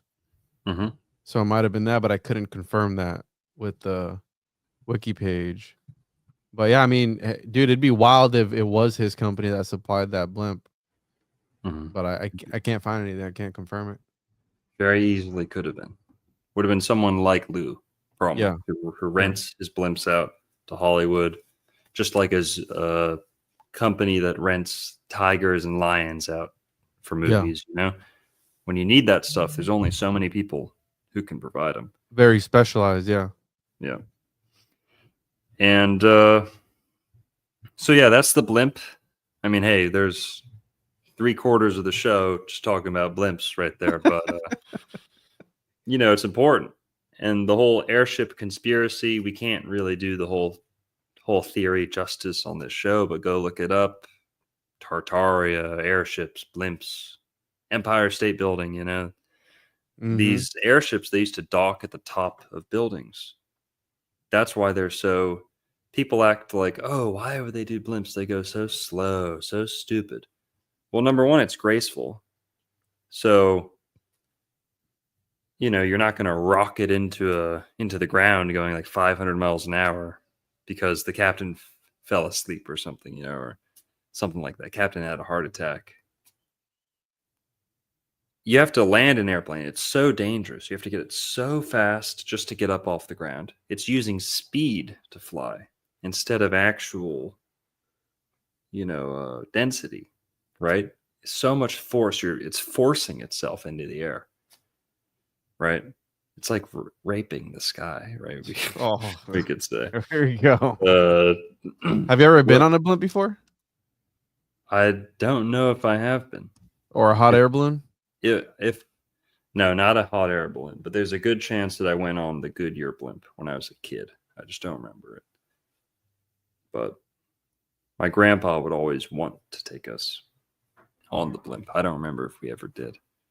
But think about airplanes, how much force, all the fuel, they're like, it's like a rocket going to fake space. Oh, those are conspiracies that airplanes are made specifically to kill you on impact, so you don't survive. There's a whole video on it. I can send it to you where it's the conspiracy is that the way it's designed is to take you out. Mhm. Is dead men tell no tales, so you can't sue them after the fact or anything. So it would make sense. That's Yeah, crazy, right? it is. But just being in a blimp, people think they're dangerous. You're telling me an airplane's not dangerous? I mean, you have to take it off going like 300 miles an hour or more, and you have to land it. That's like catching a bullet. Mm. It's like, whereas the airship, lofty, easy, gentle, just goes up and down. Yeah, you're not going as fast, but it's like going on a hike instead of mountain biking. you know do you need a bike or mountain bike everywhere? No, sometimes a light pace is okay, and it's graceful. Women felt more elegant getting on these. And what's the big upside? You can land at the top of a fucking building. You can land it down. You don't need to need a lot of space and all that shit. You can land it at the top of a building and drop people off. You can go down and drop people off, pick people up. That's incredible. There's so many advantages that we just are completely ignorant of.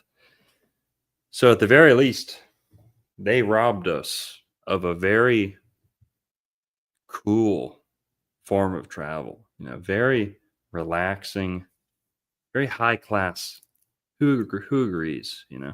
Something elegant about them.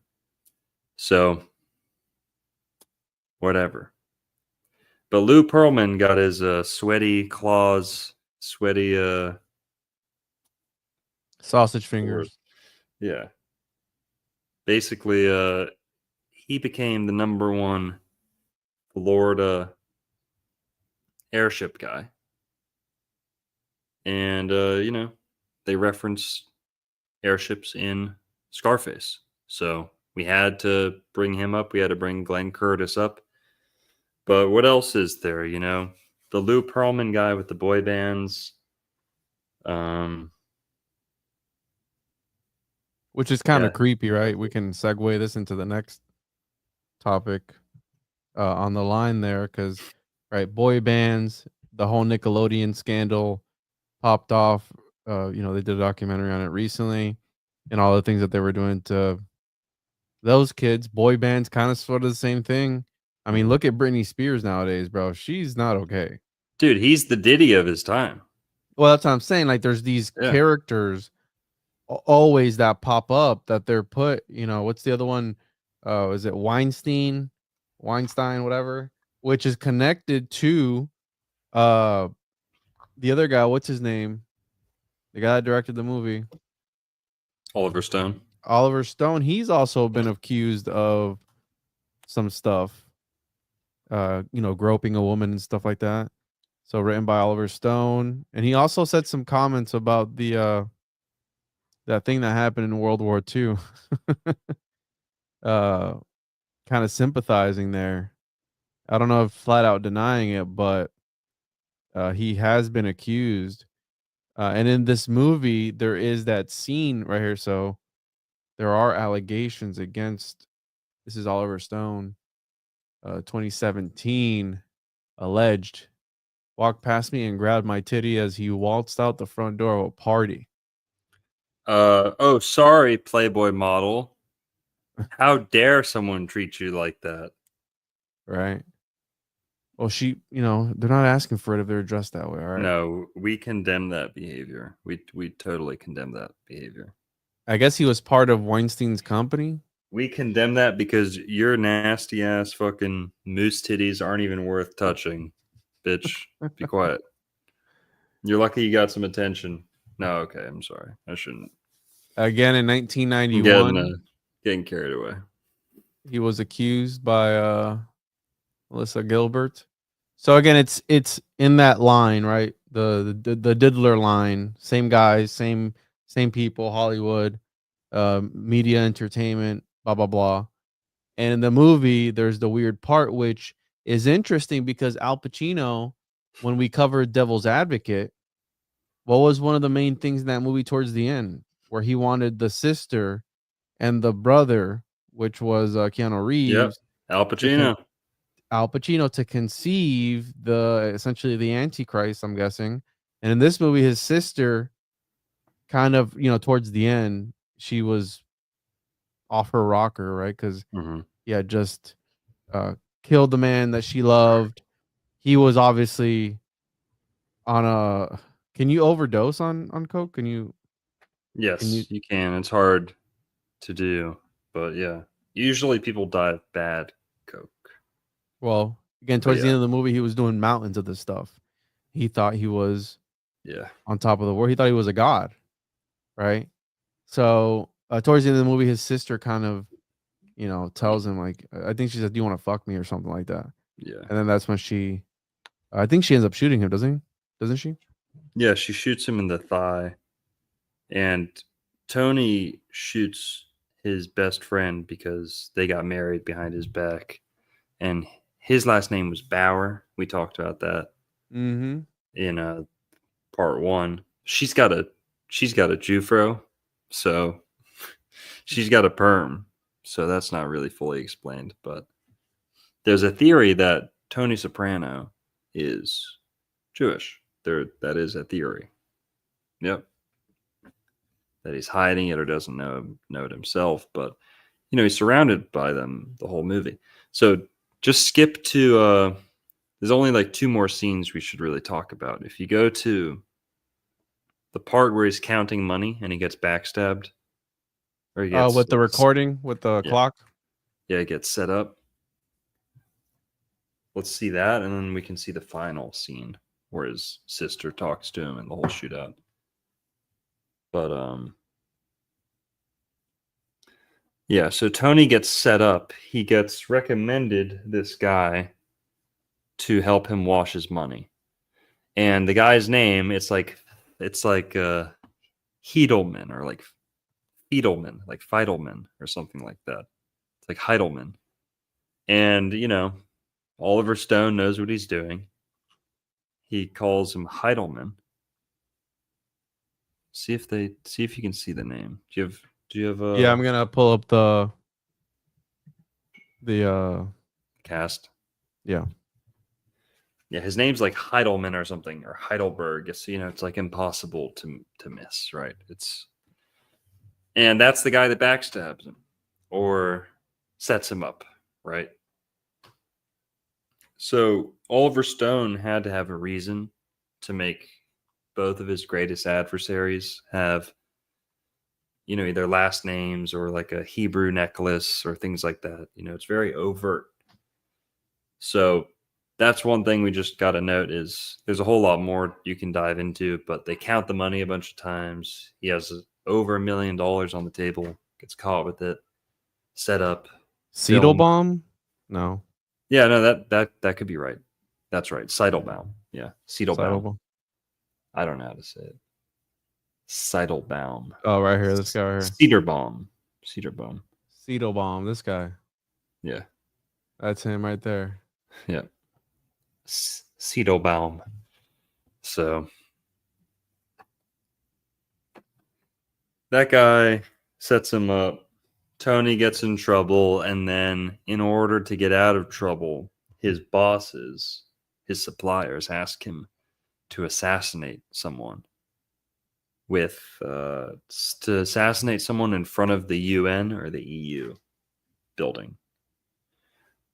Now, before we forget, Juan, can we get it? Let's get into the Coca deities, or we'll do that. We'll do that at the end. Can you go to the scene where his sister shoots him, please? The end. Tony's losing it. He shoots the guy that's supposed to assassinate the guy. I think she shows her tits. Hold on. Yeah. But Tony messes up. Or, if we were reviewing the movie like in a typical sense, we could go talk about how Tony, no matter how bad Tony gets, he still has his own morals. He still has his own ethics, his own code, Is it a code though? I mean, what are you, a good bad guy? Where he refuses to hurt children and women. So he refuses to hurt a woman and hurt children. He says, no, no, no. And think about it. For him, he could have kept making millions and millions of dollars. He would have gotten out of jail free and all this stuff. But instead, and all he had to do was turn a blind eye while this assassin, offs a family. It wasn't even him doing it. He just refused to stand by and let it happen, which commendable. It's the redeeming quality. If Tony never stood up like that in the movie, I don't think people would relate to him as much. He would just be a villain, an anti-hero. But so whatever, Tony does the right thing in that instance, but it costs him his life because from then on he has an assassination order put out on him.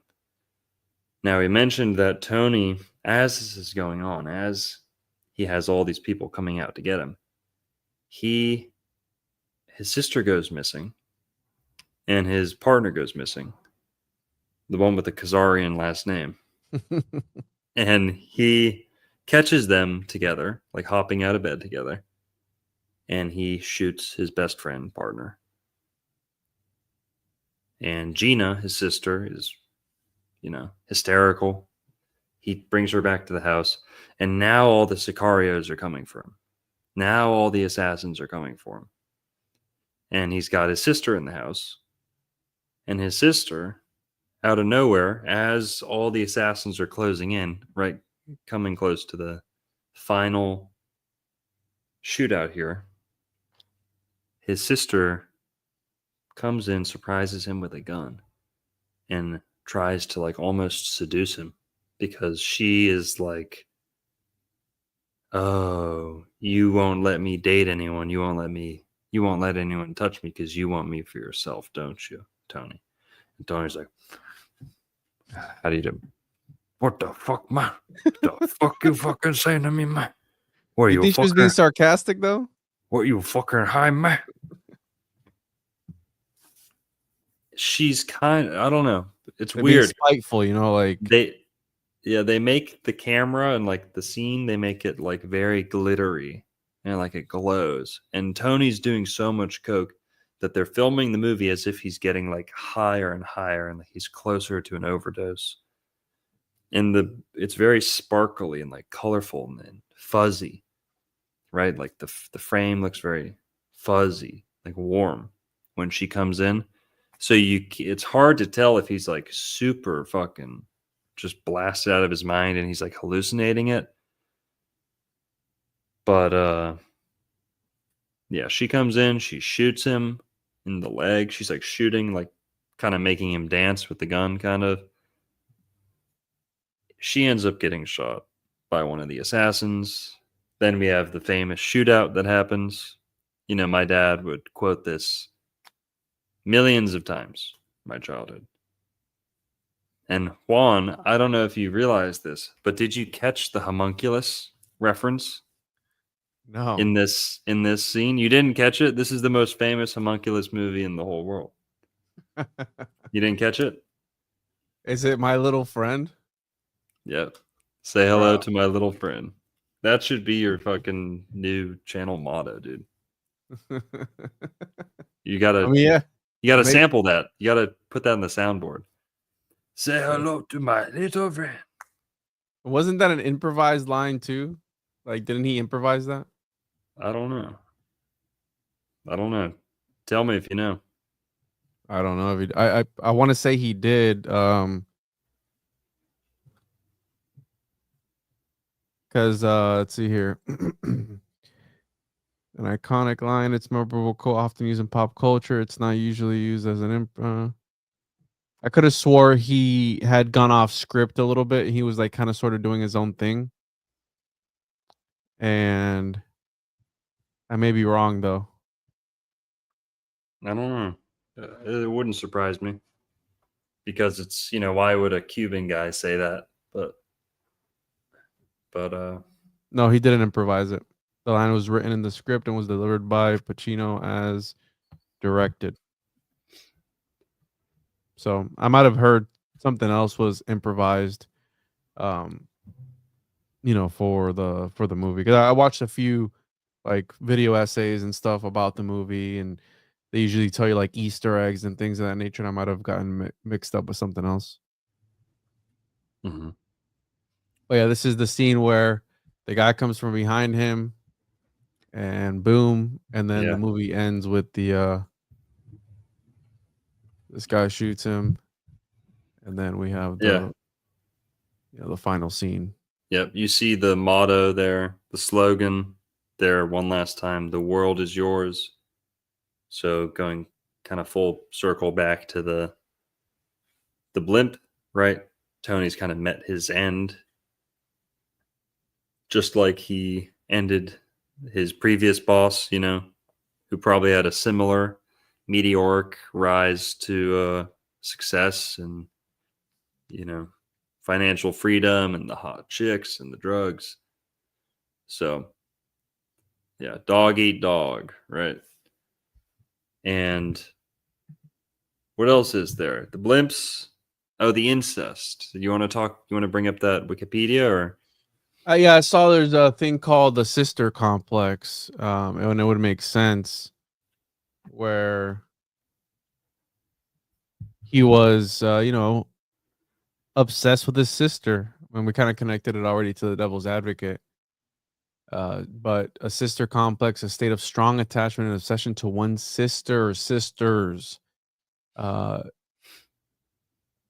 brothers and sisters who feel a strong sense of affection or attachment to their.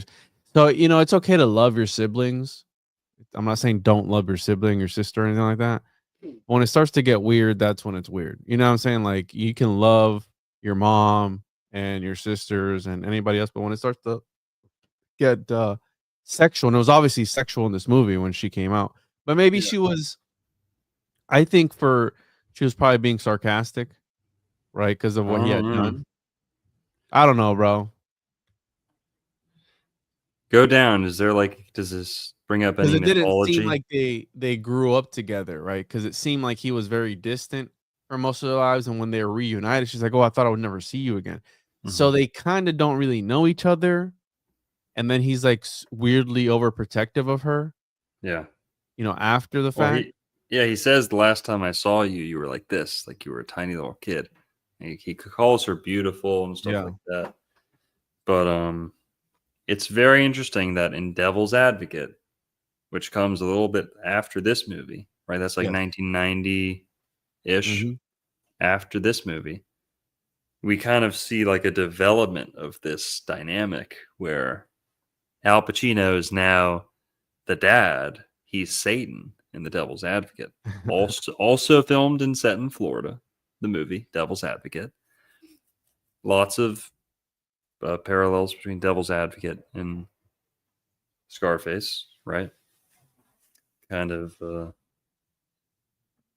but basically, Scarface.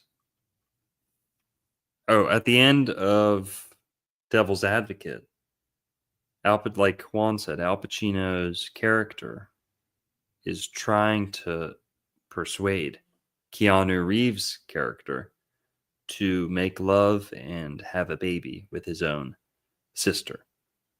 And this baby, incestuous union, will be the Antichrist. Mm-hmm. And, similar to like Rosemary's Baby, kind of, a little bit.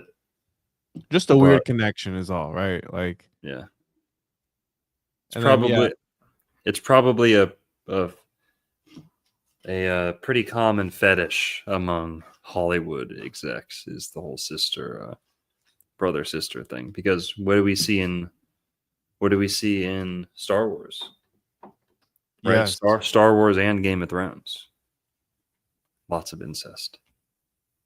which was, when you first see Star Wars, you kind of, if you don't know the lore and you don't immediately make the connection, you wouldn't know. You go, oh, they're gonna fall in love, right? Like they look like they're gonna fall in love. They look like they're gonna kiss, and then it turns out like, oh, that's your sister, bro. and maybe there was like a little bit of sexual tension there. But for men with a sister complex, older and younger sisters can become a target of sexual admiration as well as idealized archetypes to the point of being more influenced by them than by their parents. So, again, was he in love with his sister? I don't know. Yeah. He was kind of weird. He was like pushing. He was over the top with it. Okay. Yeah. Well, I don't know. You're Latin American. Aren't Latin American families just kind of closer and touchier and more warm with each other? And a little bit. Like not like that. it just depends on how you grow up, right? Like I know people who that even tell me like, hey, I didn't grow up with my dad, so it'd be weird if we were in public and they see like a father and a daughter being more effective. And if you didn't grow up with that, that's to you is weird, right? So again, it just depends on how you grew up. But I would say maybe, it is like a Hispanic thing, maybe like more touchy, not touchy feely in a weird, creepy way. But yeah, you get what I'm saying. Like, showing more affection towards your family members. Because Yep. the first thing Hispanic people do is they do that, that kiss on the cheek to cheek sort of thing. Yep. It's like a kiss. White people don't do that. So again, yeah, I think it's a Hispanic thing. Yep. Well, the last thing I want to talk about is, what was messing with both of their heads. Both of them were doing coke at that point. And almost everyone in the movie's doing coke, and how much does that affect the brain?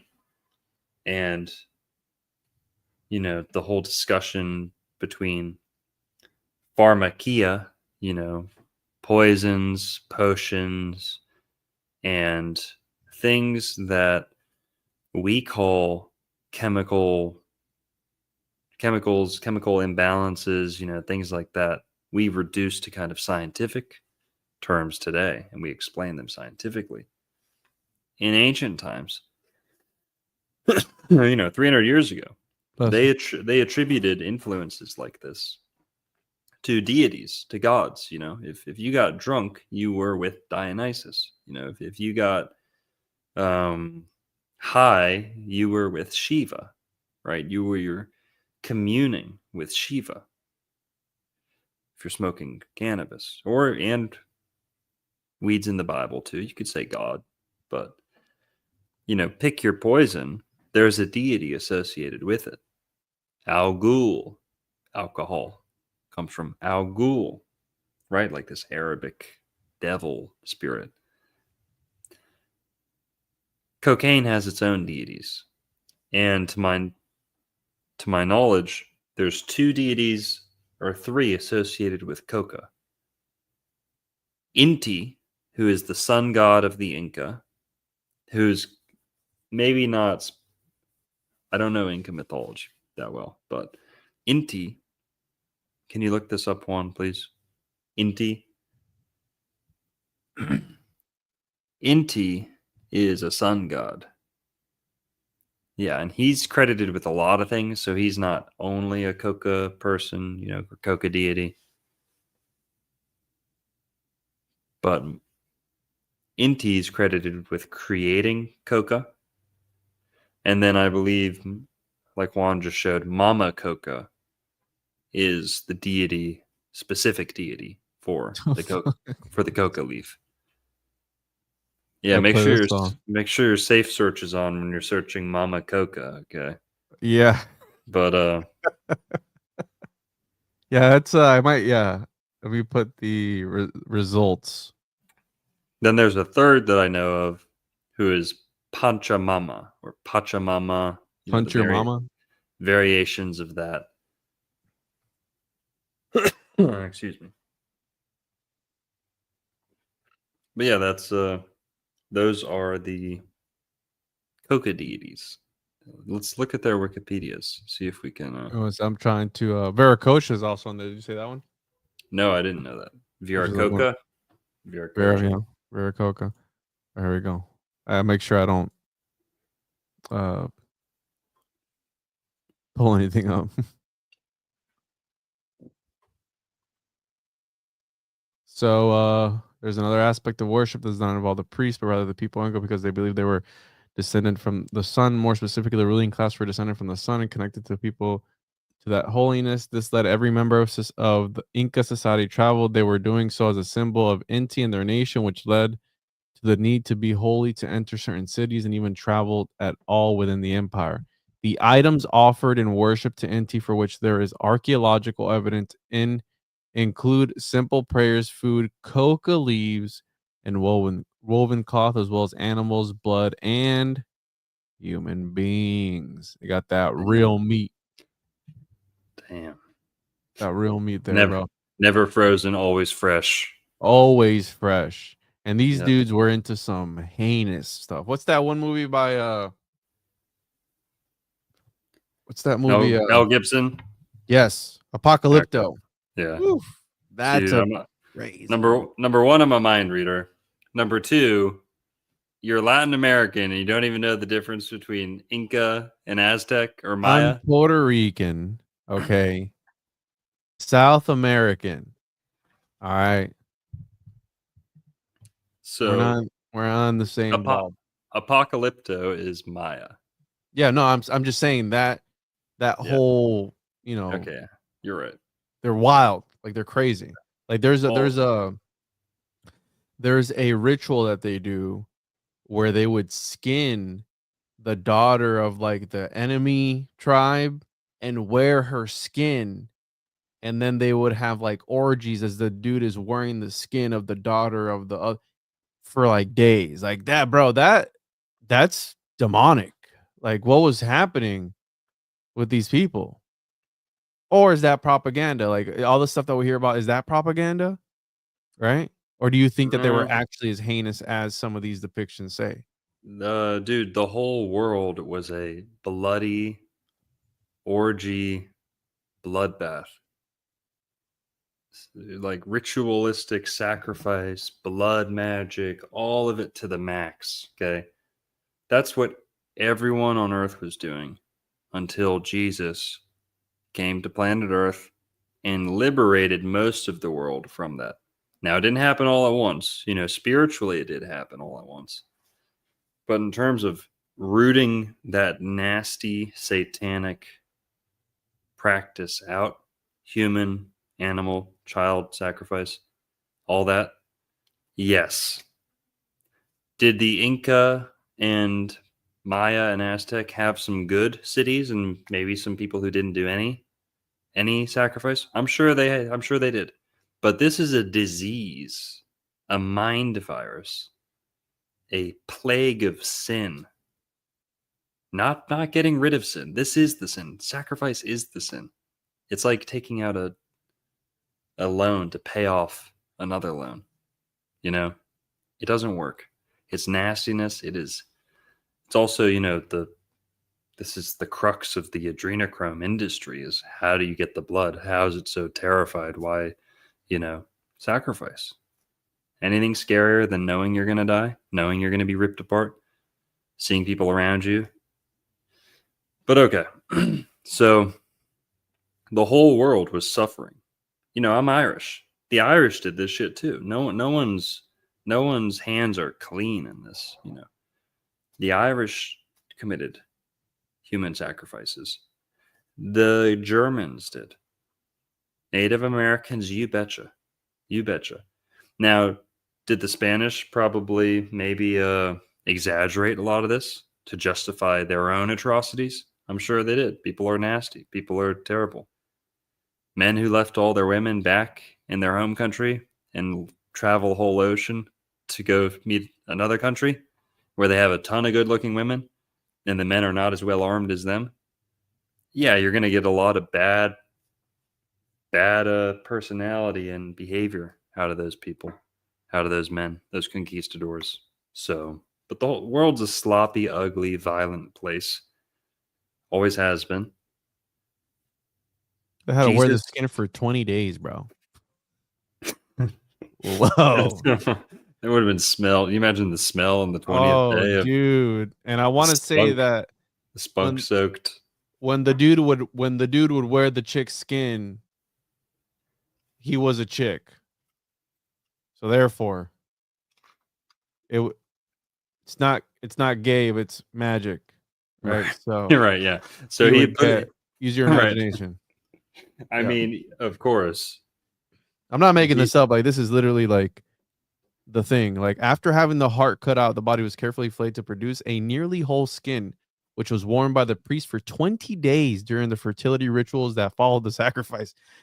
The act of putting on a new skin was a ceremony called Netel Quetzalcoatl, translating to impersonation of a god. The skins were often adorned with bright feathers and gold jewelry when worn during the festival.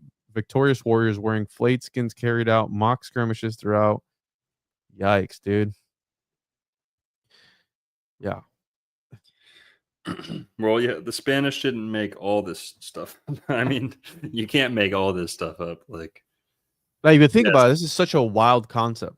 Like, back again to the first guy to put together a meat flap and fly in the air with it, the first hot air balloon, who was like, hey, what if we skin them and wear their skin as like a shirt, dude? Yeah. You got to be a sociopath to think like that. Right. And usually, hear me out. Usually the cartel videos, right? And the people who are in South America, like that area there, usually they're the ones that do the most heinous stuff to opposing cartels. And you get all these videos of people just getting like chopped up and stuff because they're just brutal, right? They're known for that, for being brutal, right? And it's kind of in their DNA to a certain extent to be this brutal, to be this evil and nasty, right? Like it's to me, I just find it fascinating, but it's also kind of disturbing how far, right? The darkness, talking about Scarface, the darkness of human, how far you're willing to go. At the beginning of the movie, what they do to that guy? Wasn't it the Colombians? They dropped him out of the helicopter. No, the one with the chainsaw. Yeah. Or it was the Colombians. Again, what they call him? He's like, I'm gonna carve you up real good. He was like known for that or something like that. So it's kind of sort of in their DNA. But yeah, it just made me think of this. How the hell do we get on this? Wearing their skin.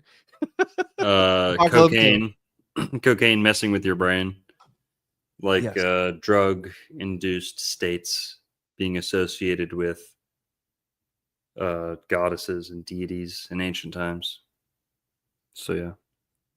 So we have Viracocha, which is the creator and supreme deity, and it says it's related to Coca. I can't find anything on here. Again, AI likes to lie, so let's just take that into account. Mama Coca, I already looked that up. That's over. Yeah. The Inca used cocaine for sure. Is it Who else did? They probably shipped it over to some other groups, but yeah, I mean, if you take the drug of choice of an ancient people, you might see some of their. Check this part out. Moon Kila, she was the older sister and wife of. And then the daughter of Viracocha and the mother of Mama Kilo. Capac. Mama Kilo. So he married his sister. There it goes again, that sister complex. Yeah. Older sister and wife. Damn, that's fucking crazy. Mama Kilo, dude. Mama Kila. The mother of the moon. And the goddess of the moon. Wow. Menstrual cycle. Yeah, that's right. All right. Well, what does she have anything to do with Coke? Well, it says that she is the goddess of health and said to have originated the coca plant, but I'm not finding anything on her. Right. On her. Well, no, that's interesting though. She's an Inca deity, right? And she's incestuous with her. Which is usually how brother. these Yeah, it's mythologies not go a lot of the right. times. Right? Not uncommon. But Yeah. people talk about Scarface as being like almost like an opera, almost like the characters are very archetypal in certain ways, and you see a lot of mythology being played out in the movie. So yeah, probably a lot of influences for the brother sister weird, thing going on. Also, Star Wars wasn't too long before this. This is 1983. The first Star Wars was what, like 1977, 1979. So this came out right after Star Wars. There's a ritual, so her shrine. So this is Pachamama, which is the mother of Inti and Mama Kila. So this is the mom. And her shrines are hollowed rocks or the bowls of legendary trees, and her artist envisions her as an adult female bearing harvest of potatoes or coca leaves. And then there's a ritual. The most important ritual is the chalaco. Chalaco is a deformation of the Quechua words chale and chaleku that refer to the action to insistently sprinkle. Huh. In the current language of the campesinos of the southern central Andes, the word chalal is used in the sense to feed and give drink to the land. The chalaco covers a complex series of ritual steps that begin in the family dwellings the night before. They cook special foods. The ceremony culminates at a pond or stream where the people offer series of tributes to Pachamama, including food, beverage, leaves of coca, and cigars. And you know what's interesting? Isn't this what's that one town that's obsessed with coke in Mexico? Is that Mexico or is that South America? Yeah, it is Mexico. Somewhere in Mexico. Where they're obsessed with Coca-Cola, like that's all they drink. Yep. Also, another thing we didn't really talk about is maybe I should give more evidence for some of the claims at the beginning that many, many Cubans have hidden Jewish ancestry that they don't know about. But many of them do know about it. And there's, before Castro came to power, there was over 25,000 practicing Jews in Cuba. And many of them, most of them, were expelled and left during Castro's rule, coming to South Florida. So that's kind of part of the context for Scarface and how many Jewish characters there are. Well, if people don't believe me, there's evidence to this. The Reuben sandwich is the Cuban sandwich. It was adapted into the Cuban sandwich, right? South Florida version. Cigars, Cubans, right? Cuban cigars, No. Tampa Bay was the capital of cigars. And those were Cuban families. That's true. They were Cuban families who moved to Florida and turned Tampa Bay into the cigar capital of the world. But they were almost entirely Jewish Cuban families. That's a fact. The early Illuminati confirmed. The early cigar companies, the biggest cigar companies in Florida, and I think some to this very day, that is Tony is smoking a cigar almost the whole movie. So he's doing a lot of coke, but he's smoking cigars. Cigars becoming such a status thing. Do you know what tool they use? I'll bring this up in a sec. I just wanted people to see this. Do you know what tool they use when you cut a cigar? Oh god, little cigar clipper. Yeah. Doesn't that remind you of what a rabbi would use? I cut the tip off the cigar to be able to smoke it. And then did Sigmund Freud say it was a penis? Yep, Sigmund Freud. Thank you. Good point. Obsessed with cigars, obsessed with explaining why people like to the sexual reasons. He's also into the incest and normalizing incest and be like, oh yeah, it's normal to want to fuck your parents. It's normal. It's natural. Yeah, he did say that. What a fucking weirdo. I mean, that was his thing. He was also addicted to cocaine. He was addicted to cocaine almost his whole life. I shouldn't say it. I don't know about his whole life, but but I've heard that when he was before. prominent, when he was prominent and famous, he was addicted to cocaine. He'd give cocaine as presents to family members. So I think we got everything in there. Again, there's so much more we could talk about with this movie. Could go on and on. But Juan, any closing thoughts? Anything you want to make sure we get in? If you smoke cigars, does it mean you're gay? No, I think you're gay. I think Freud was right that we all want something. That we all. I got videos of you smoking a cigar, bro. You were enjoying a little bit too much. You were getting it extra wet. You're like, yeah, dude, this is a cigar. That we all want something in our mouth, and that if you're not smoking cigars or doing something like that fills that naturally, you might drift into some suspect behavior. Gotcha. You know what I mean? It's better to. I don't think I've ever seen a gay guy smoke a cigar. Let's just say that. Have you? And you know what else? You know what else? You. You walked right into that one, bro. I got you on video, bro. So right. Well, you know what smoking cigars does do for sure. Does it? Does it cure impotency? Is it the fountain of youth? It is. Now the fact that the Florida Indians used to smoke so much tobacco probably contributed to the fact that people like Juan Ponce de Leon and them were looking for the fountain of youth, because they were seeing this is part of the inspiration. It wasn't just living along. When Ponce de Leon and the conquistadors came to Florida, they noticed that they quickly found out. Now, I don't know how they found out, but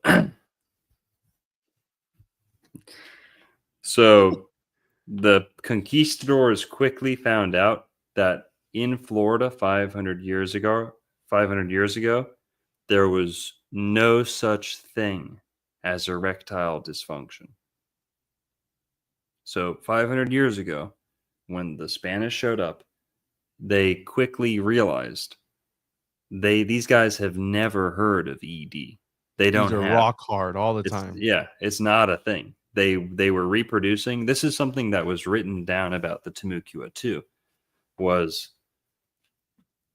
they would reproduce like really, really long, like old into old age.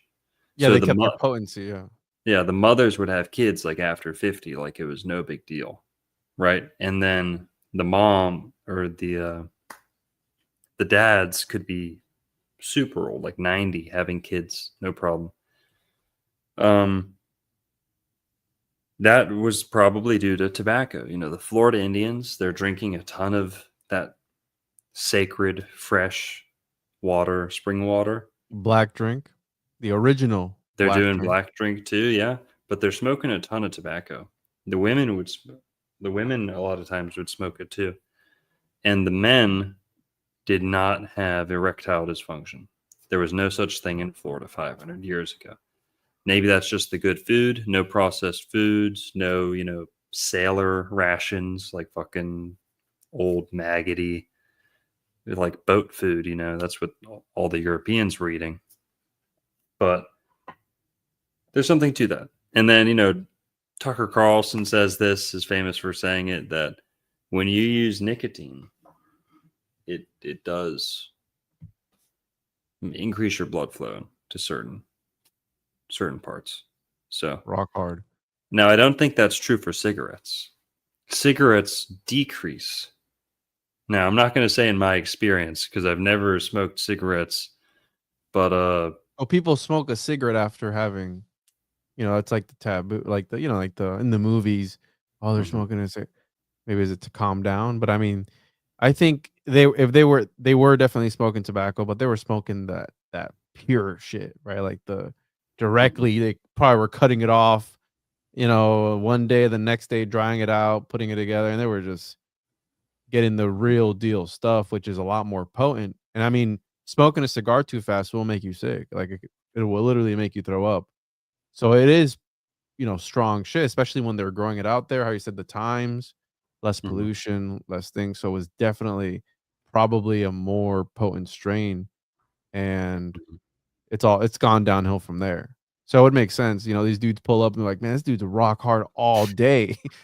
Well, what is he having? And they're probably trolling him, telling him, like, yo, you got to go to this one river, the River Jordan, and there you got to drink the water. You're gonna live to be 105 years old. And they're Mhm. just trolling the shit out of these dudes that just landed on a boat that can't even get it up, right? Because they've been stuck on a boat for months with some dudes, right? Getting that pirate booty, because that's what they did, right? I mean, that's documented. Or Yikes. or the Europeans just brought a couple white chicks with them, and they saw their first white chick ever, so they were bricked up for life. None. They're like, yo, we got to have whatever these dudes are having. Yeah, dong expert Juan. Yeah, but that's all. That's all I'd add is Stay rock there's hard. something to the whole Cuban, Juban, Reuben thing, and yeah, that's it. Anything else, Juan? That's it, dude. This is fun. Still have a lot of shit to talk about. It's crazy. So much to talk about with Scarface. See what we get Yeah. into for the next one. John's up with $10 here. Old maps look like they could have only been made from the air looking down at Earth. Very many rivers inshore that a boat couldn't navigate. Yeah, it's a good point. That would be a good explanation of how they surveyed things so easily in ancient times, 500 years ago or so. If you had a balloon, that makes things a lot easier. And like Juan said, the Nazca lines. Suddenly fucking UFOs aren't that big of like a, you know, mind fuck. They aren't that big of like a conspiracy theory if you just allow or think that, oh, they could have just had balloons in ancient times. They could have gone up and seen things. Goes against the narrative, though, dude. They got to push their alien agenda and the Galians, right? And Mhm. the depictions of the dude, the astronaut, the ancient astronaut. That might have been the guy who was like, "Hey, I got to suit up to go in the air in case I fall to my Right. death," right? Yeah, could have been. Could have been. But all right, guys. That's gonna do it for us tonight. I've got to show you. I'm touching my nose like Tony Montana tonight. Fucking.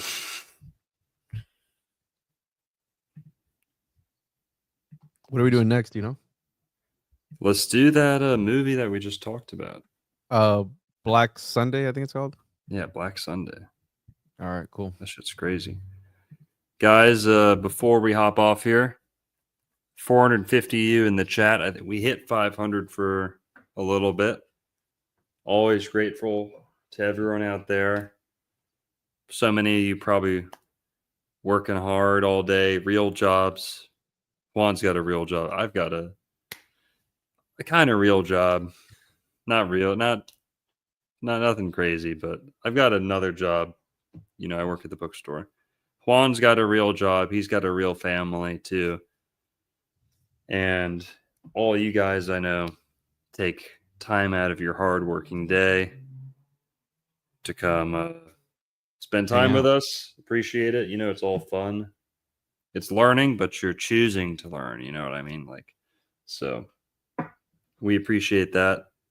And if you feel like giving more than just your attention, which we're grateful for, guys, go hit up tjojp.com. Go give Juan a subscription. Go subscribe to Juan. Go hit all his links. Make sure you're caught up on your preferred platform of choice, but use them all. Why not? Go hit them up. Drop some Puerto Rican flags in the chat to show some gratitude. A trash can island emoji, please. Yep. We're real grateful to have Juan here. Guys, make sure you let him know. And yeah, that's it. Go hit up tjojp.com. One-on-one podcast. Appreciate it. We'll see you guys next Thursday. See you guys next week. Stay safe. Love each other. Catch you on the next one. Here, wait. What do you do? Talk for like another minute. Oh, dude, come on. Can't do that. Yeah, we'll do Black. It's called Black Sunday, a conspiracy to blow up the Goodyear blimp. Black Sunday, 1977. American Have a good night. Peace. Later.